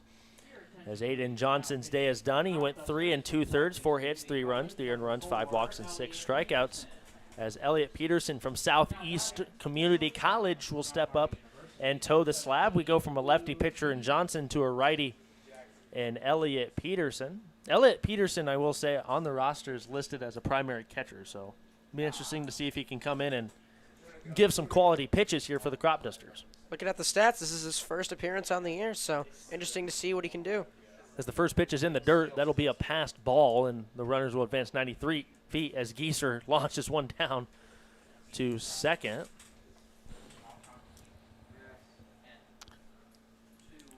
As Stribling's on third and Barry is on second, as Bees steps up to the plate.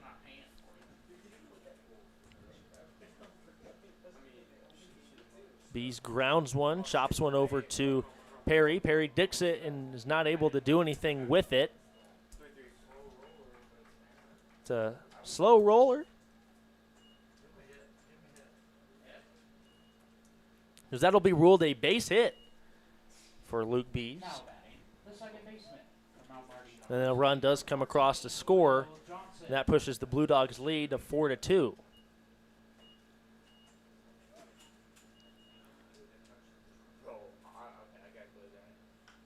That ball is roped down the left field line by Will Johnson, and that will be enough to score another run as Bees holds up at second, puts the stop sign up. It'll be second and first here with still 2 outs as Will Johnson delivers a nice RBI single down the left field line. This is what the Blue Dogs are able to do. They were down early, but now they've strung together 5 runs in 2 innings now, so it's been a very strong performance in the past few outs for this Blue Dogs team just to get themselves back in this game and now have a big commanding lead here in the 4th. As the first pitch from Peterson is in there for a strike. Like mentioned, we kind of deduced that Peterson wasn't on the roster as a registered pitcher as his position. He was in there as a catcher. 1-0 is missed high and outside. Good job by Gieser on getting to that ball before it could reach the backstop. Yeah, Elliott, graduate of Creighton Prep. I was able to watch him come in for some of these relief appearances back in the summer of, I believe it, mostly back in the summer of 2022. It was him coming in to close games if there weren't any guys left or there weren't enough arms left to really bring someone out to finish out a game. So it was usually him taking off the catcher's gear and trotting out to the mound and try and finish games out. Strike 2 was swung on and missed, and Samuel Peterson has dug himself into a 1-2 hole. 1-2. That ball will be swung on and missed. Nice job by Elliott Peterson. Comes in and gets the strikeout on Samuel Peterson. We go to the bottom of the 4th, and Blue Dogs take a 3-0 lead, and they go back out on defense right here on the Corn Belt League Network.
Welcome back to Seymour Smith as you join the bottom of the 4th here with the Blue Dogs maintaining a 5-2 lead after a 3-run top of the 4th. As Max Pfizer steps up to the plate, the first baseman today for the Crop Dusters, leads things off here in the bottom of the 4th. It's Pfizer, Mosser, and Strizek. The 5, 6, and 7 guys for them as Pfizer takes strike 1. Strike 2 catches the inside part of the plate as Pfizer is now down a quick 0-2 count. Yeah, Crop Dusters need to string together some good at-bats this inning if they want to try and claw their way back into this one. As the payoff pitch is outside. Nice little waist pitch. You don't have to throw your best pitch right there on the 0-2, but it goes outside for 1 and 2.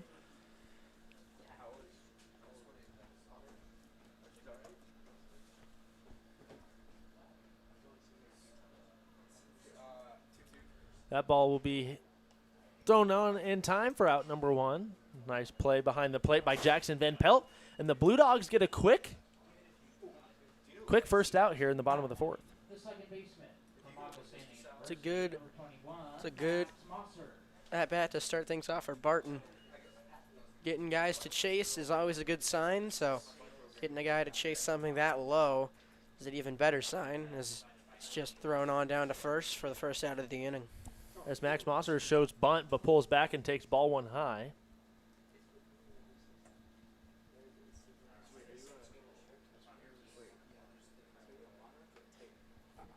The 1-0. Swung on. That ball is hit high. It will stay in the park as Butler ranges over, and it just slips out of his glove. Lost track of it for just long enough for that one to fall out, and that'll be strike one. If you didn't know, on July 9th, you can come to Seymour Smith for the second annual Corn Belt League Corn Fest, featuring the in-state versus out-of-state all-star game. Kids can run the bases, as well as other fun activities to do with your family in and around the ballpark here. And then on July 3rd, also come down for the Military War Dogs game, hosted by the Corn Belt League right here at Seymour Smith at 7 p.m.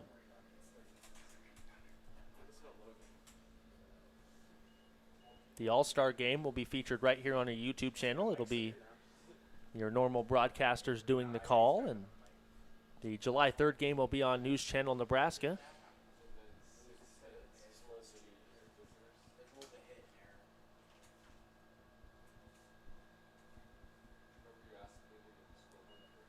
As that ball runs inside, but Moser acts like he got hit, but did not. It'll be a 3-1 count here. Thought there was maybe a chance Moser got hit on the foot because that ball popped away in a certain way, but home plate umpire says no, and we play on. As the 3-1 misses high, good at bat by Moser getting on base. As Moser, now Strizek. Now batting, the left fielder Comes to the plate. from Wayne State. If you're the crop dusters here, you're not thinking, hey, I want to get all these runs back at once. You don't necessarily need that. You just need to start chipping away. Just one, even two this inning would be perfect. So you're not thinking about getting it all back at once, but that looks like it'll be the end of the day for Barton on the Blue Dogs' end. As Barton, you are correct. It'll be the end of the day for Barton as he gets a standing ovation as he exits the field. As we will step away real quick. When we come back, we'll get you the new pitcher, and we'll finish out this bottom of the fourth right here on the Corn Belt League Network.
Garrett Seamson takes the mound for the Royal Blue Dogs here in the bottom of the fourth, coming on in relief for Cade Barton. And first pitch, he sees, grounds one over to first base.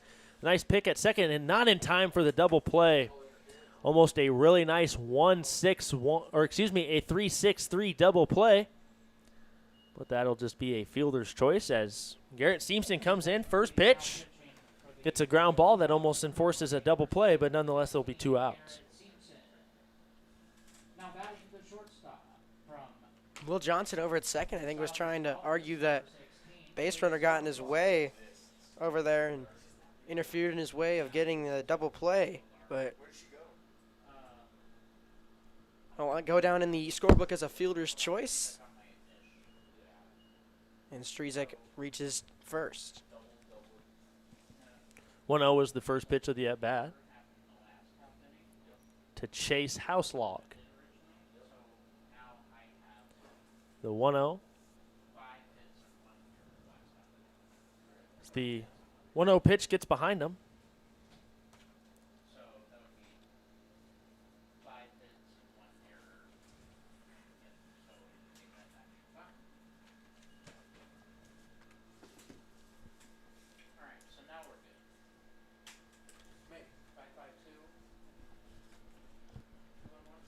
As a meeting of the minds out there between Gieser and, between Van Pelt and Simpson. Little communication going on. Little friendship ain't hurting nobody out there at second base.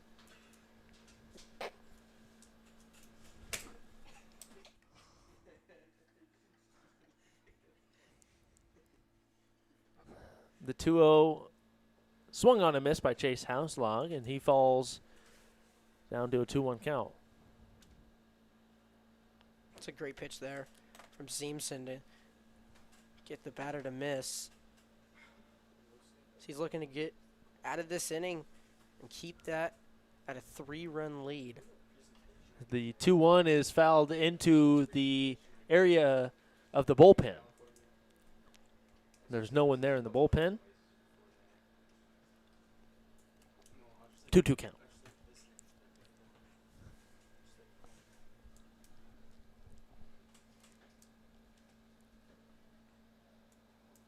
The 2-2 ready for Chase Houselog.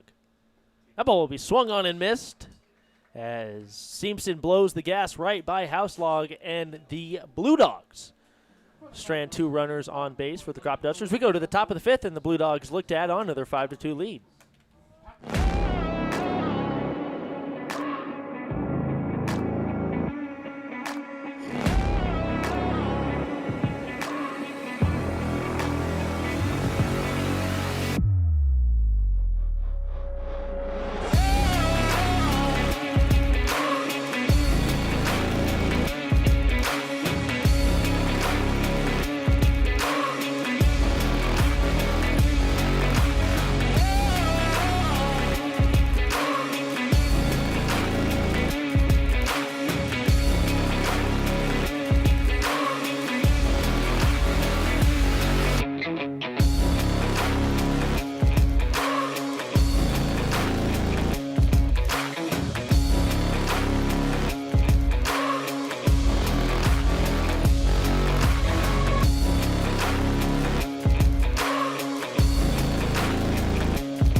Welcome back here to Seymour Smith Park.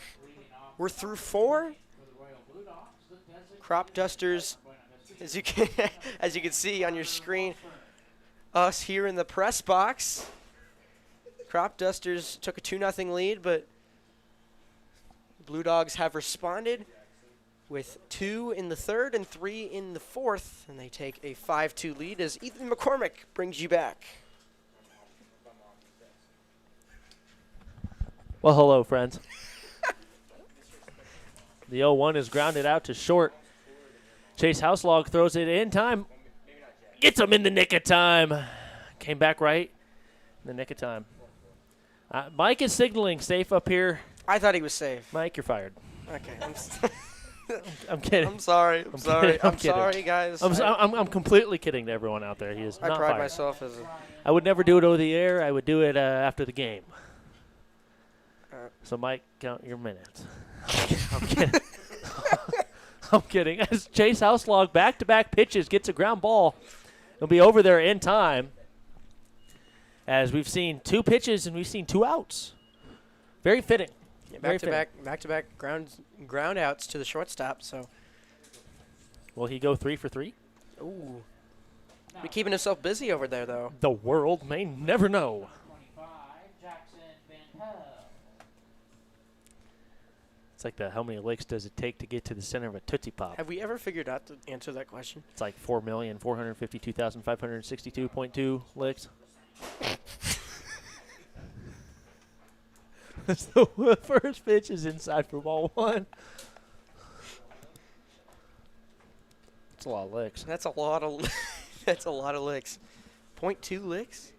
Yeah. There's It's like a half a lick there's like a almost. decimal in there. Ball too high. What, is there a decimal in there? What do you mean? You Well, said- yeah, 0.2 is a decimal. Yeah. Is there a decimal? 0.2 is the decimal. Yeah, I know. That's what I was asking. I was like, how do you get 0.2 licks? It's like a semi-lick. Ball 3 down and away is. I think this is the weirdest conversation I've ever had on a broadcast. Oh, I don't know. And then you've never done a broadcast with me. No, I haven't. No, this is my first one. Oh, well, there you go. As the 4-pitch walk. Right there. We'll set him up here. We'll set him up here with 2 outs in the top of the 5th. University, number 4, Jake Butler.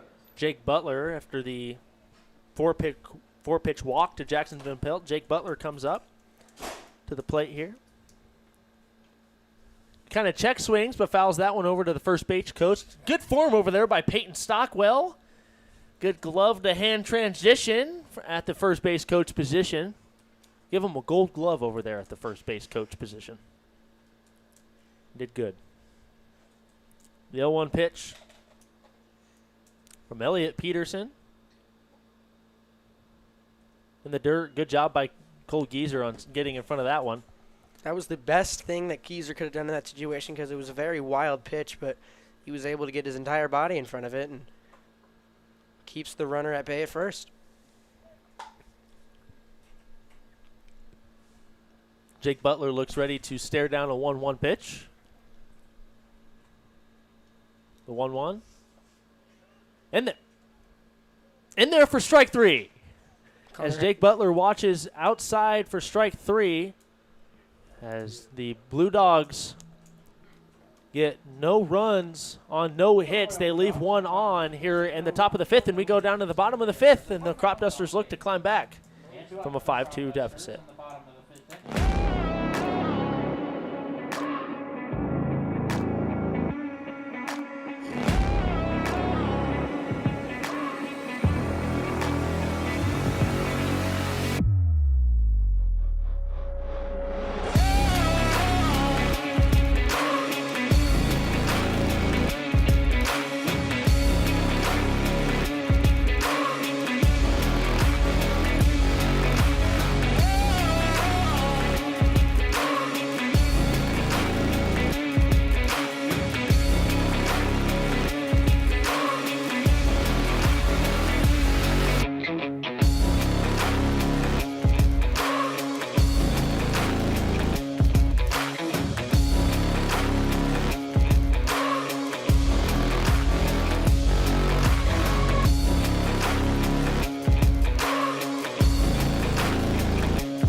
Welcome back to J.J. Atkinson Field here in the bottom of the 5th as the Crop Dusters look to respond and erase a 5-2 Blue Dogs deficit, and as they scored 3 runs in the 4th and 2 runs in the 3rd. We'll see Garrett Seamson go back out on the mound for the Blue Dogs here.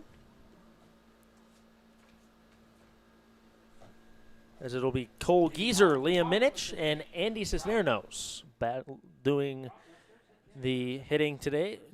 Excuse me, the hitting in this inning. It'll be 9-10 and 1 for the Crop Dusters.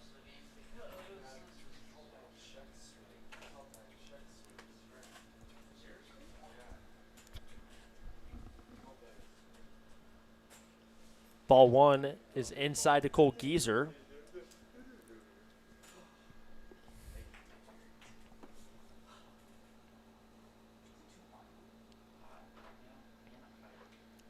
The 1-0 pitch. That ball will be hit very well in between the gap. Nice gap hit by Cole Geezer. Splits Stribling and Bees perfectly. And the Crop Dusters have a leadoff single by Cole Geezer to get things going for them in the bottom of the 5th. That was a ground out to the third baseman, and it'll be 1 down. Oh, that's my bad. I must be not seeing things correctly. I need to retire from my job. That was bad. That is bad. It's been a long day. No, you're good. You're good. Hey, we all mess up. We do. I own my mistakes. I've messed up I'm going to be honest. more than you. I'm going to be honest. I thought that got through because I thought I saw the ball roll. That's my bad. That's the 1-0. Yeah, I think you That's looked up and you embarrassing. saw him going around the horn. You're like, what's going on? Well, yeah, that's embarrassing.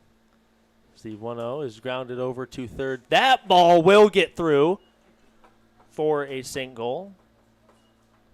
So I'm not going to miss that one. That was a beautiful hit down the line. Just hopped over the third base bag.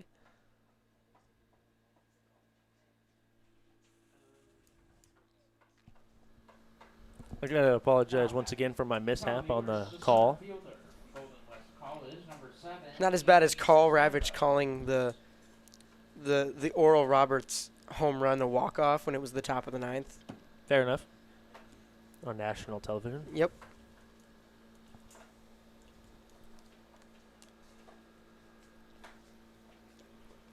Be in there for ball 2. It'll be a 2-0 or excuse me, a 1-0 count.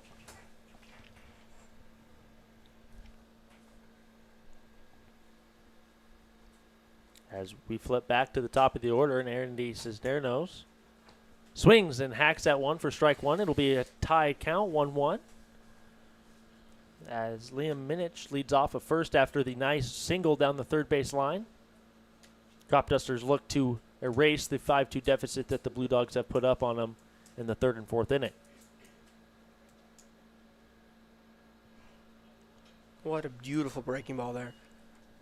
Just about to say that. The beautiful breaking ball from Simpson drops in there for strike 2. It'll be a 1-2 count in the payoff pitch from Andy Cisneros.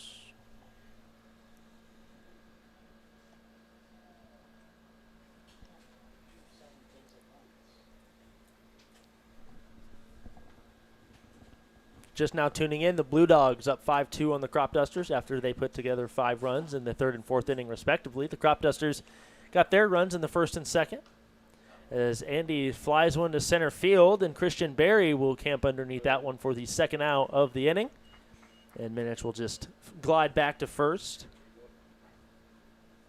as Matthew Brown steps up to the batter's box. From Augustana University, number 11, Matthew Brown.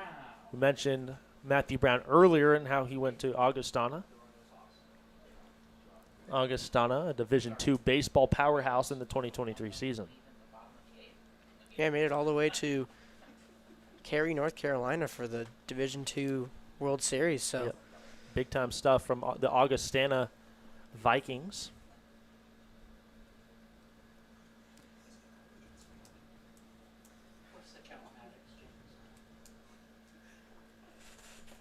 As strike one gets a little high and inside, and Matthew Brown just wanted to reach back and question that call as the count moves to 1-1. Connor's having trouble with the count again, so we had to help him out. As Matthew Brown awaits the 1-1 pitch. Ball will be fouled back and out of play. Fouled it off of his own leg. It'll be a 1-2 count. Simpson has came in relief and has pitched quite well for the Blue Dogs after we got a quality outing from Cade Barton to start things Yeah, off. Barton came in, threw absolutely great, only 2 runs given up, and Simpson came in and just continued what Burton was able to start. As Brown skies that one high, and Berry will camp underneath that one. That'll be the third out of the bottom of the 5th for the Blue Dogs. Crop Dusters get no runs on 1 hit, 1 runner left on base as we go to the top of the 6th, and the Crop Dusters crunching on time to close the gap right here on the Corn Belt League Network.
Welcome back to Seymour Smith Park, as we've got a good ball game here in the top of the 6th, as the Blue Dogs are up 5-2, and the Blue Dogs looking to add some insurance as Elliot Peterson goes out for his 3rd inning of work. He's looked pretty well in his relief outing. His ball 1 is outside. You mentioned that he went to prep and that he pitched a little bit at prep, but college, I looked up his stats in college. He didn't pitch a lot in college, so he's a primary catcher. That was his always, respective university. yeah, that was always his role whenever he played at prep. As the bunt is laid down, that's a beautiful bunt, and he will beat it out. Great speed down the line, as he was able to beat that out. That'll be a nice leadoff bunt single that just squeezed in between the third baseman, pitcher, and catcher, and got into little no man's land right over there. Is Logan Stribling from Health Science and Pharmacy University, who had a RBI double to really get the scoring going for the Blue Dogs in the top of the 3rd. Watches ball 1 high.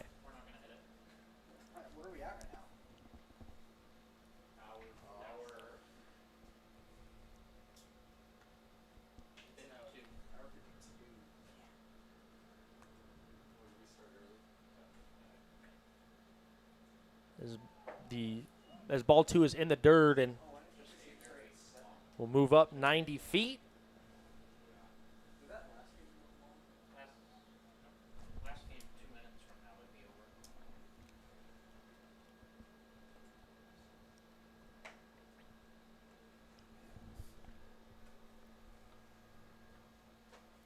The 2-0 to Logan Stribling is down and away for ball 3.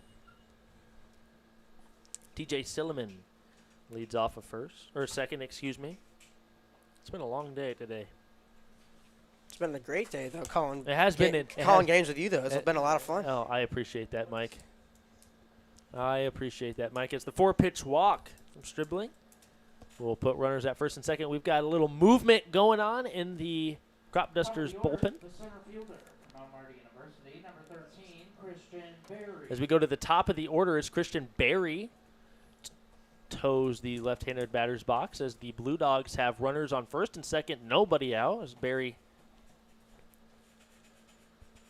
can keep the offense rolling here in the top of the 6th for the Royal Blue Dogs. Take strike 1 inside. Yeah, if you're the Crop Dusters, you're just going to try and get as much out of Peterson as you can at this point. Got to save some arms possibly, right? Yep. Seems like his night might be coming to a close, but just trying to get as much quality as you can out of him. As the count will be knotted up at a snake eyes count, 1-1.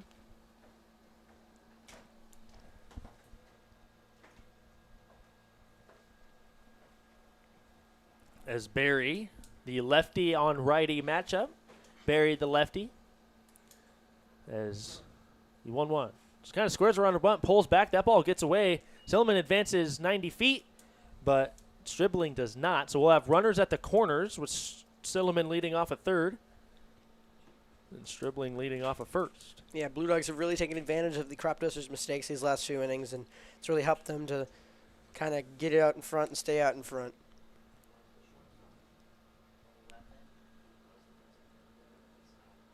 The 2-1 pitch as Peterson just steps off and kind of lets the game slow down. Peterson's working at a rhythm that is comfortable for him. He wants the game to come to him, and he's utilizing that right here with the 2-1 pitch. Just misses inside. It'll be a 3-1 count. Good job by Barry with the watchful eye. Gets ahead in the count 3-1.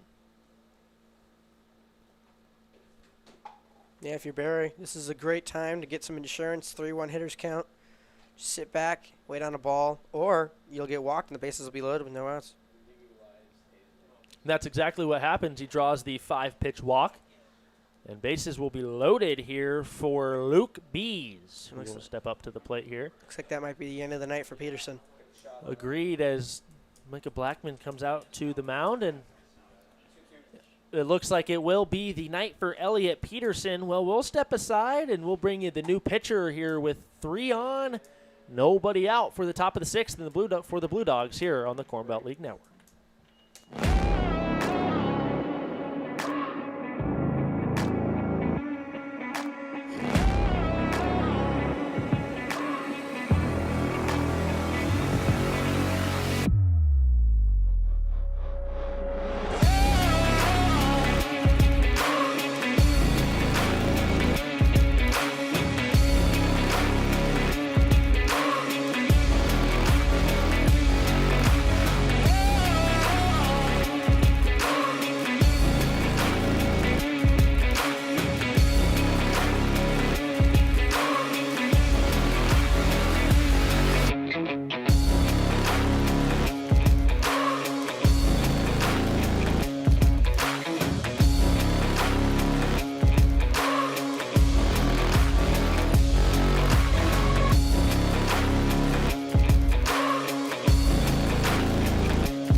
This game has been nothing short of fireworks here at Seymour Smith, as we have seen a lot of action here as we got a new pitcher out on the mound as the former shortstop for the Crop Dusters, Chase Houselog, will now come on to pitch. Matthew Brown, who was the designated hitter, will move to shortstop. So got a little movement, a little defensive positioning going on here for the Crop Dusters. Number 16, Chase Houselog from Gustavus Adolphus. Also, your attention please, now playing shortstop from Augustana University, number 11, Matthew Brown.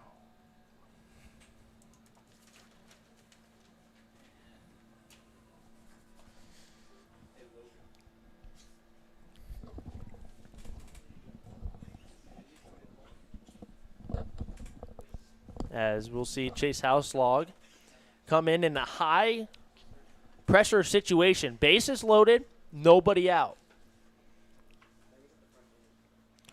As he swings. I The thought ball that will was a give it- foul ball. Apparently the umpire would disagree with your opinion, and that will be a that'll be a pass ball which will come around to score a run as the Blue Dogs add another run to their total. It'll be 4 runs of insurance here. As the call on the field was a strike.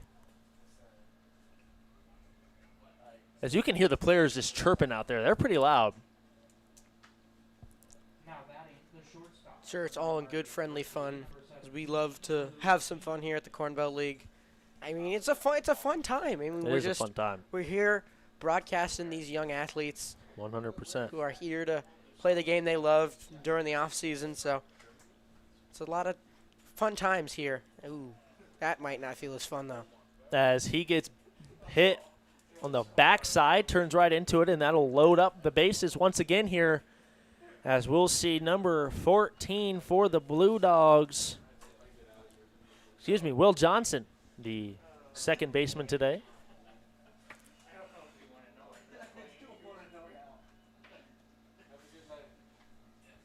Now batting the second baseman from Mount Marty University, number 14, Will Johnson.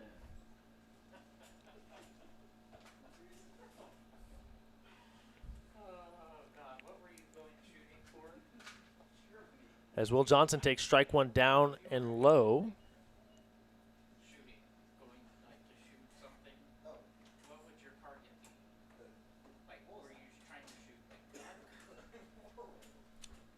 As Houselog gets ready for the 0-1. Catches the outer half of the plate. Nice pitch on the outer half by Houselog, and he picks up a quick 0-2 lead right here on Will Johnson with no outs.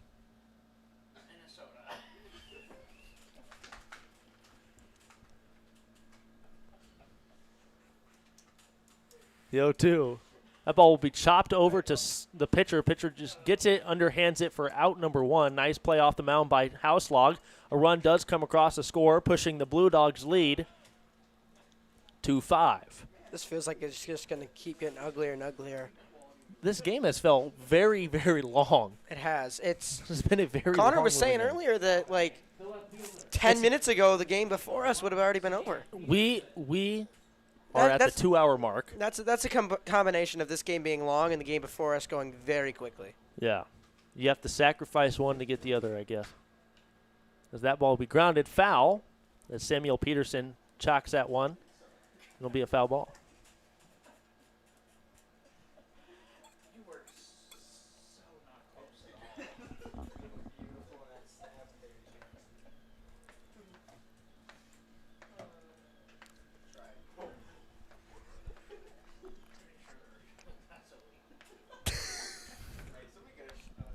at all. The 0-1 swung on and missed by Samuel Peterson as Houselog for the second straight batter gets up 0-2.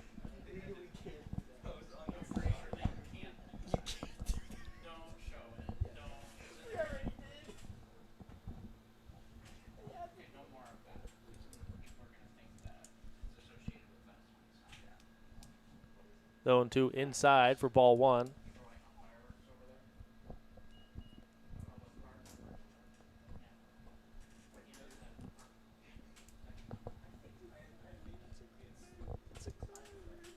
The infielders, the third and first baseman, are playing the corners. They're playing to come home with the ball on a given ground ball. That ball will be swung on and missed as Houselog has looked very impressive. He gets the strikeout on the fourth pitch of the at-bat, puts down Samuel Peterson. And Carter Washburn will step up to the plate here. Bases loaded still, 2 outs, and Carter Washburn, a single hit, could push the Blue Dogs lead to 7 here.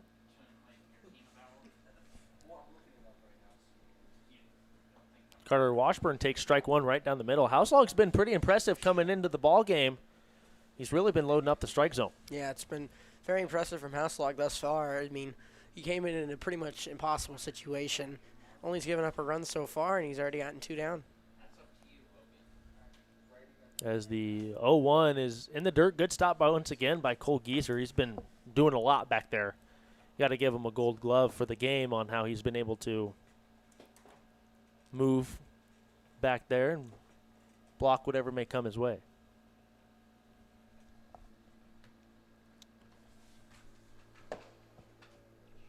The 1-1.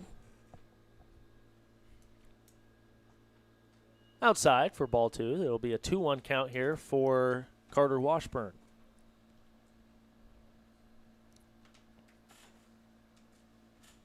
Six outs remaining for the Crop Dusters. I mean, it's not out of the realm of possibilities, but, I mean, you're going to need a lot to go your way and a lot from the Blue Dogs to not go their way. So it's going to be interesting to see how the rest of this game plays out. Obviously, Blue Dogs have been dominant all year. Crop Dusters on a lot of rest, so seems to have shown as we've gone along. Just shows which team is currently warmer, having played more baseball. I mean, I haven't seen the schedule, but I would assume that the Blue Dogs have probably played 2 or 3 games in between the time now and the time that the Crop Dusters played their last game.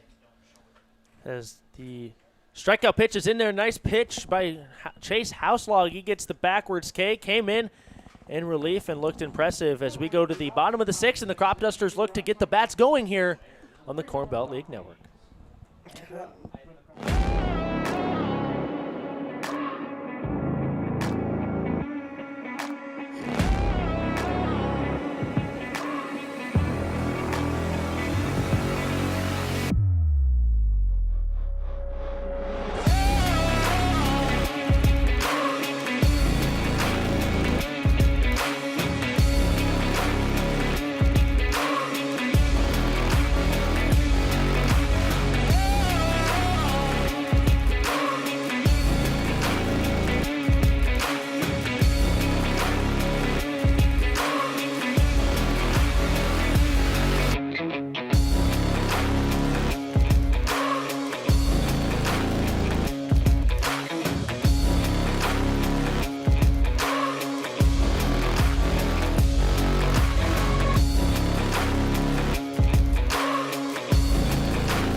Bottom of the 6th here for the Crop Dusters as they get ready to come to the mound. They've got 6 more outs to get things rolling here in the in the bottom of the 6th, as they'll see Cade Perry, Parker Mooney, and Max Pfizer step up to the plate. The 3, 4, 5 hole hitters, as Cade Perry will take the first pitch low for ball 1.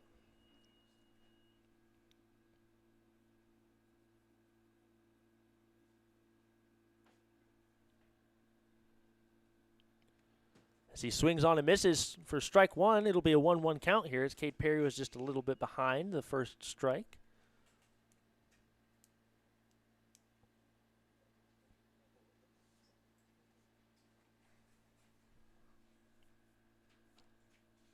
As the second strike in the at-bat catches the outside corner, as Cade Perry's down 1-2 here, as Garrett Seamson is back out there for an extended relief.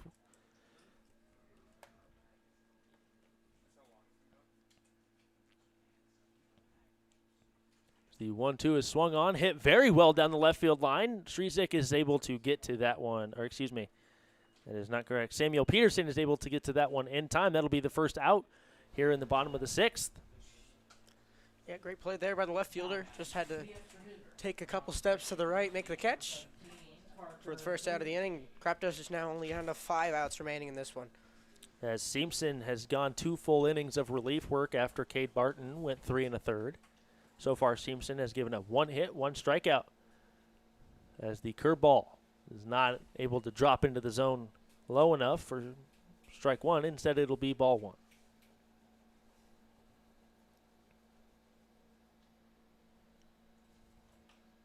The 1-0 is fouled very sharply down the first base line.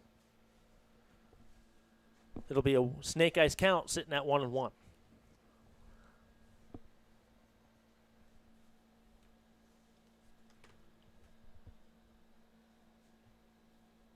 As the 1-1 count is swung on and missed. It'll be a 1-2 count here, as Parker Mooney is down early, and a 1-2 count. The 1-2. Inside. That ball will get back to the batter's circle back here for a 2-2 count. Looks like it'll be Will Johnson down there in the bullpen for the Blue Dogs. So interesting to see if he gets brought in.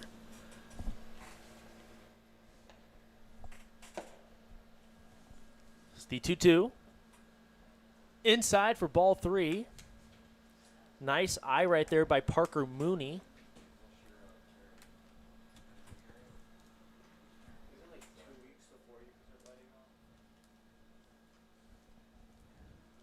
The full count, the 3-2 pitch with 1 out. Catches the outer half of the plate as Garrett Seamson paints the outer half for the second out of the bottom of the 6th. And that'll be his second strikeout of the ball game, as that is a big second out for the Royal Blue Dogs. As next up, Max Pfizer steps up to the plate. The first baseman from Northwestern College, number 31, Max Pfizer. That's just a beautiful pitch there from Seamson. Just froze Parker Mooney on a pitch outside that just painted the corner on the 3-2. Beautiful ending to the at-bat there for Seamson. And now 2 outs here in the bottom of the 6th. Pfizer takes strike 1 low as the 0-1 is on its way. That ball is skied a mile high into the air. That ball will be corralled in nicely right there for out number 3. No runs on, no hits, 1 runner left on base for the Crop Dusters in the bottom of the 6th. We go to the top of the 7th. And the Royal Blue Dogs look to tack on to their lead right here on the CBLM.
Welcome back to Seymour Smith as we go to the top of the 7th here as the Blue Dogs carry a 7-2 lead as they take the plate looking to add some more insurance runs as Ryan Malone will lead things off. It'll be Malone, Van Pelt, and Butler. It'll be 6-7-8 for you for the Blue Dogs here in the top of the 7th.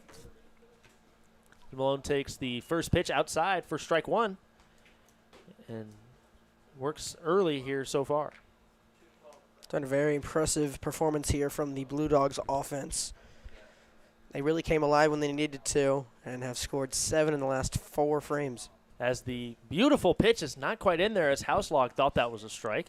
Nonetheless, it just misses for ball 1.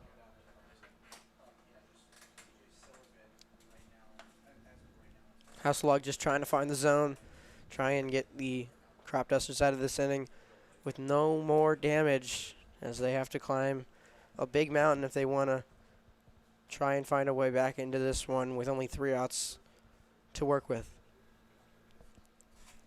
Houselog gets ready to deliver the 2-1 pitch. The 2-1 is on its way. Hacked out behind him for strike number 2. It'll be a 2-2 count here to Ryan Malone. No bias here, but Ryan Malone looks pretty good in blue. Spent a lot of time in blue in high school. Spends time in blue at McCook Community College.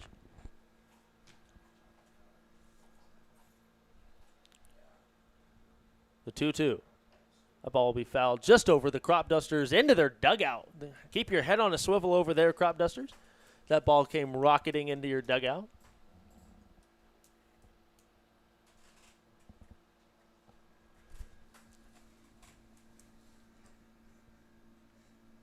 The 2-2 is swung on, fouled straight back into the netting, and we'll do the 2-2 count once again.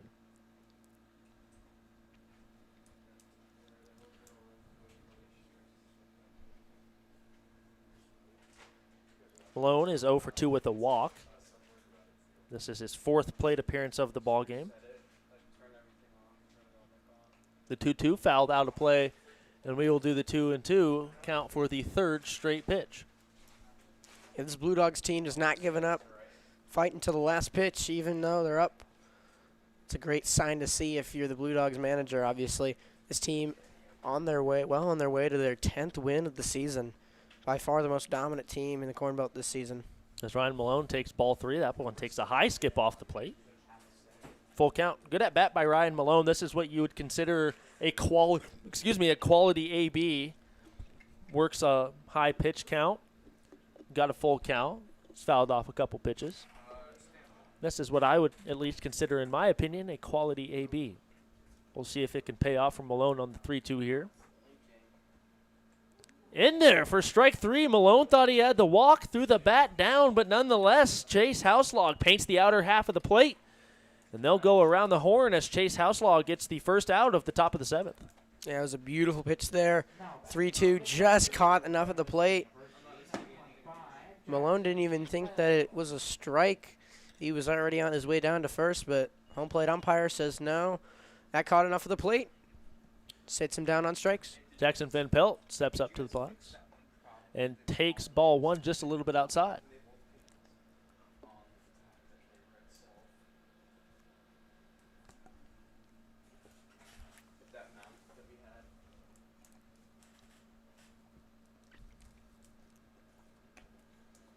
Ball 2 is going to be down in the dirt.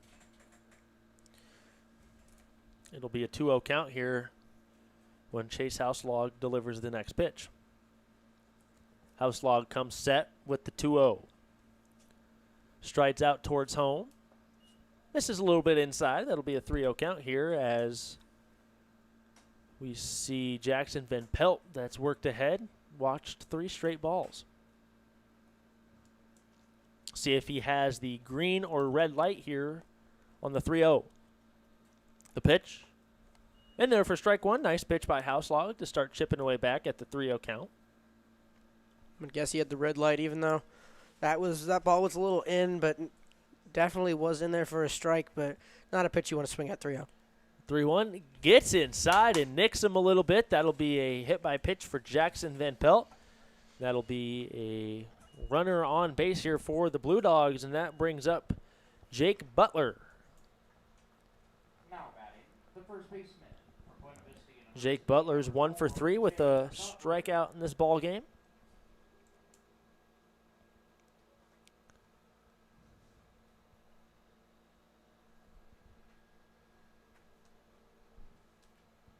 As Van Pelt leads off of first. Small lead for Van Pelt off of first. Butler gets ready for the first pitch. Gets inside and nicks him on the arm. That'll be 2 pitches and 2 hit by pitches as Butler is not too happy about the situation that just prescribed to him. Now batting, the extra hitter from Northwestern College, number 15, T.J. Silliman. As T.J. Silliman steps up to the plate. He's 2 for 3. He had a clutch double in the top of the third that got things rolling for the Blue Dogs.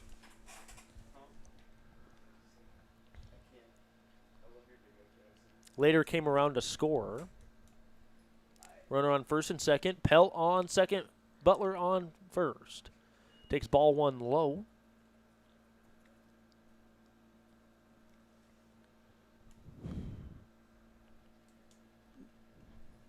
No activity in the Crop Dusters bullpen, so I believe that they're going to trust Houselog to get out of this one.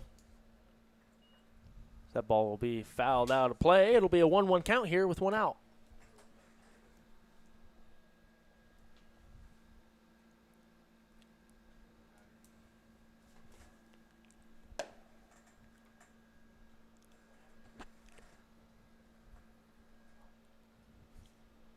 The 1-1.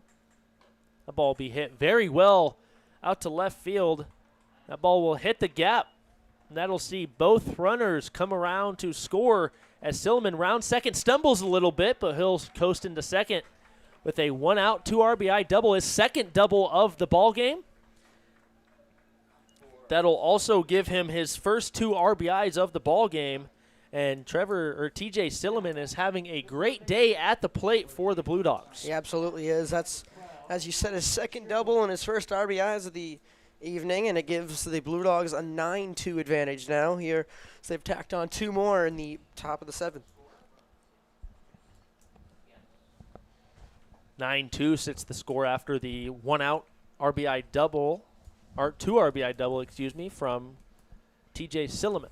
As Logan Stribling, who has an RBI double to his ledger as well, takes strike 1 outside. There's been 9 unanswered runs from the Blue Dogs after giving up a run in each of the first 2 innings, but then they've blanked the Crop Dusters the last 4 frames, so been an absolutely incredible response here from the Blue Dogs defensively and offensively. Ball 1's outside. Good stop by Gieser once again. 10:15 local time here at Seymour Smith. Thank you for staying up late with us right here on the Corn Belt League Network, watching some Blue Dogs Crop Dusters action. The 0-2 is in the dirt for ball 1. I think it's Corn Belt After Dark. We got to have maybe some sort of post-game show that we would have Corn Belt After Dark. Corn Belt After Dark.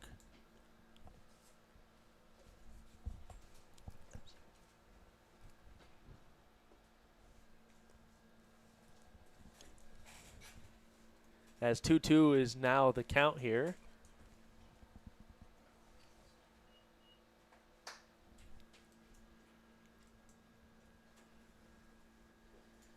Logan Stribling looks to keep things going as he swings on and misses for strike 3, and that'll be the second out of the ballgame, the second strikeout for Chase Houselog in this inning. And steps up now back to the top of the order for the Crop Dusters. Top of the order, the center fielder from Mount Marty University, number 13, Christian Berry. As Christian Berry gets ready to step in the batter's box. We've seen the Royal Blue Dogs score 2 in the 3rd, 3 in the 4th, 2 in the 6th, and 2 in the 7th here as well. The ball will be in there for strike 1. Nice pitch to start him off.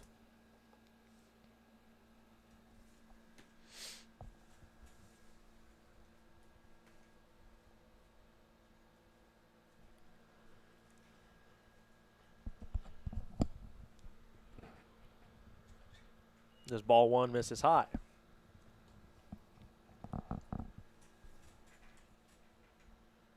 Game time's been sitting at about 2 hours and 20 minutes as of right now.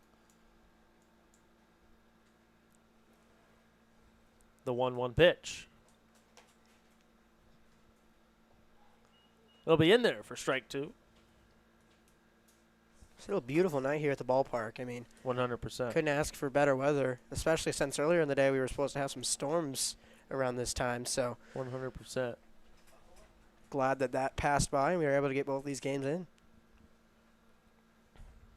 Is strike 3 is in there, and Christian Berry did not approve of that, and we'll go to the bottom of the 7th. The Crop Dusters have 3 outs to get 7 to tie and 8 to win right here on the Corn Belt League Network.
Welcome back to Seymour Smith as we see a new pitcher out on the mound for the Blue Dogs as Will Johnson looks to come on and close the ball game here for the Blue Dogs.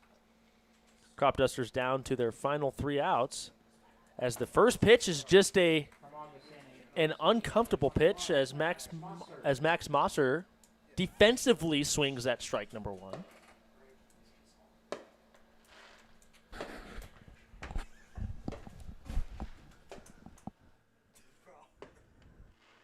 As the 0-1 misses high for ball 1. The Corn Belt League does not condone lighting off fireworks in or around Seymour Smith, as it is still Currently not the right time to do so. Yeah, yep. We got to wait about a week for that. July 4th coming up. One of the best times of the year, in my opinion. It's ball 2 misses down and in. What's your favorite thing? What's your favorite festivity to do to celebrate Eat. this great nation? Eat? I mean, there are a lot of answers that could have been a lot worse. So I'm not Strike gonna, 2 gets in there inside. You know what, Mike? Okay. let's have a civil conversation. Okay, first off, barbecue pork nachos slaps. All right. Watermelon and lemonade slaps. I mean, you're not absolutely correct. Ball 3 inside. Only if you know how to pick the right watermelon. My grandma absolutely knows how to pick an incredible watermelon. Like she's got it down to a You science. got to get a big, lumpy, juicy watermelon. Exactly. There's like all these signs that you Ball have. 4 as Max Mosser takes a walk. It's all the signs that you have. It's like there's got to be like scratches and stuff on it. What? I don't know. It's hey, this is her. It's Okay.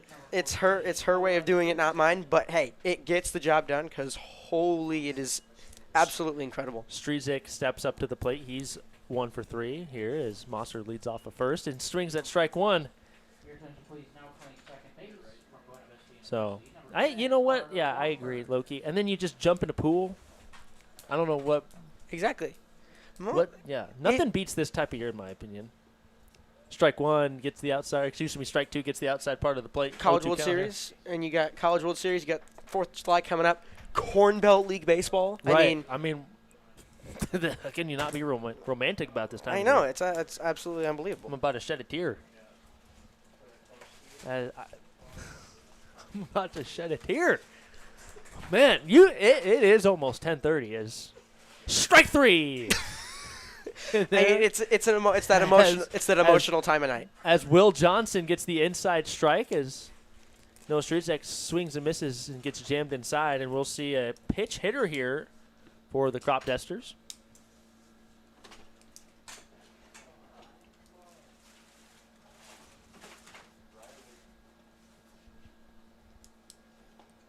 Strike one. That pinch hitter is Cooper Beneke. He's hitting 400 on the year. As like you said, I was just about to say the 400 hitter, Cooper Beneke. As the 0-1 count, as he swings on and fouls that one high, that ball will stay in play. He'll range over to that one as Jake Butler and squeezes it for out number 2.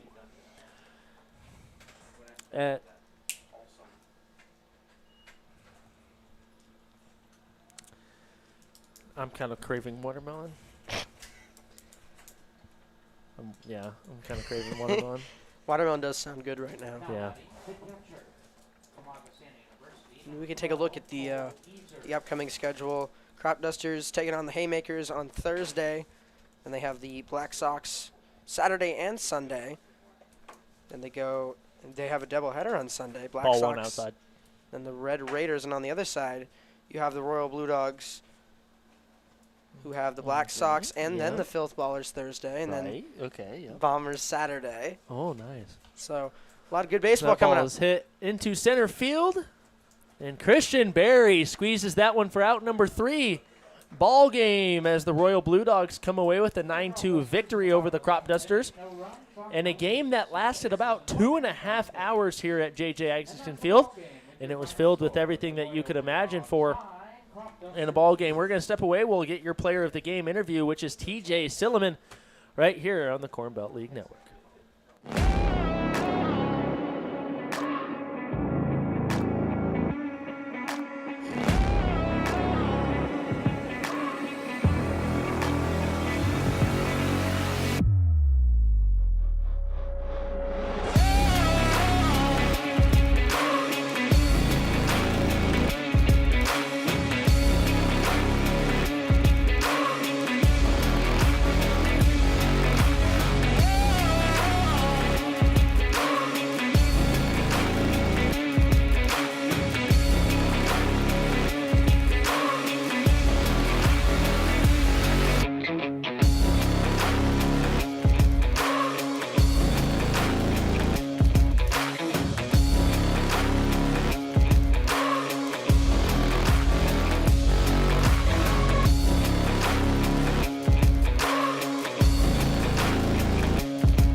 back to J.J. Isaacson Field as the Royal Blue Dogs get a 9-2 win and move to 10-1 on the year. And I'm with our player of the game today, TJ Silliman. TJ, 3 for 4, 2 RBIs, 2 doubles, 2 runs. You're seeing the ball pretty well up there. What was your approach at the plate? What were you doing that was able to kind of get you fired up today?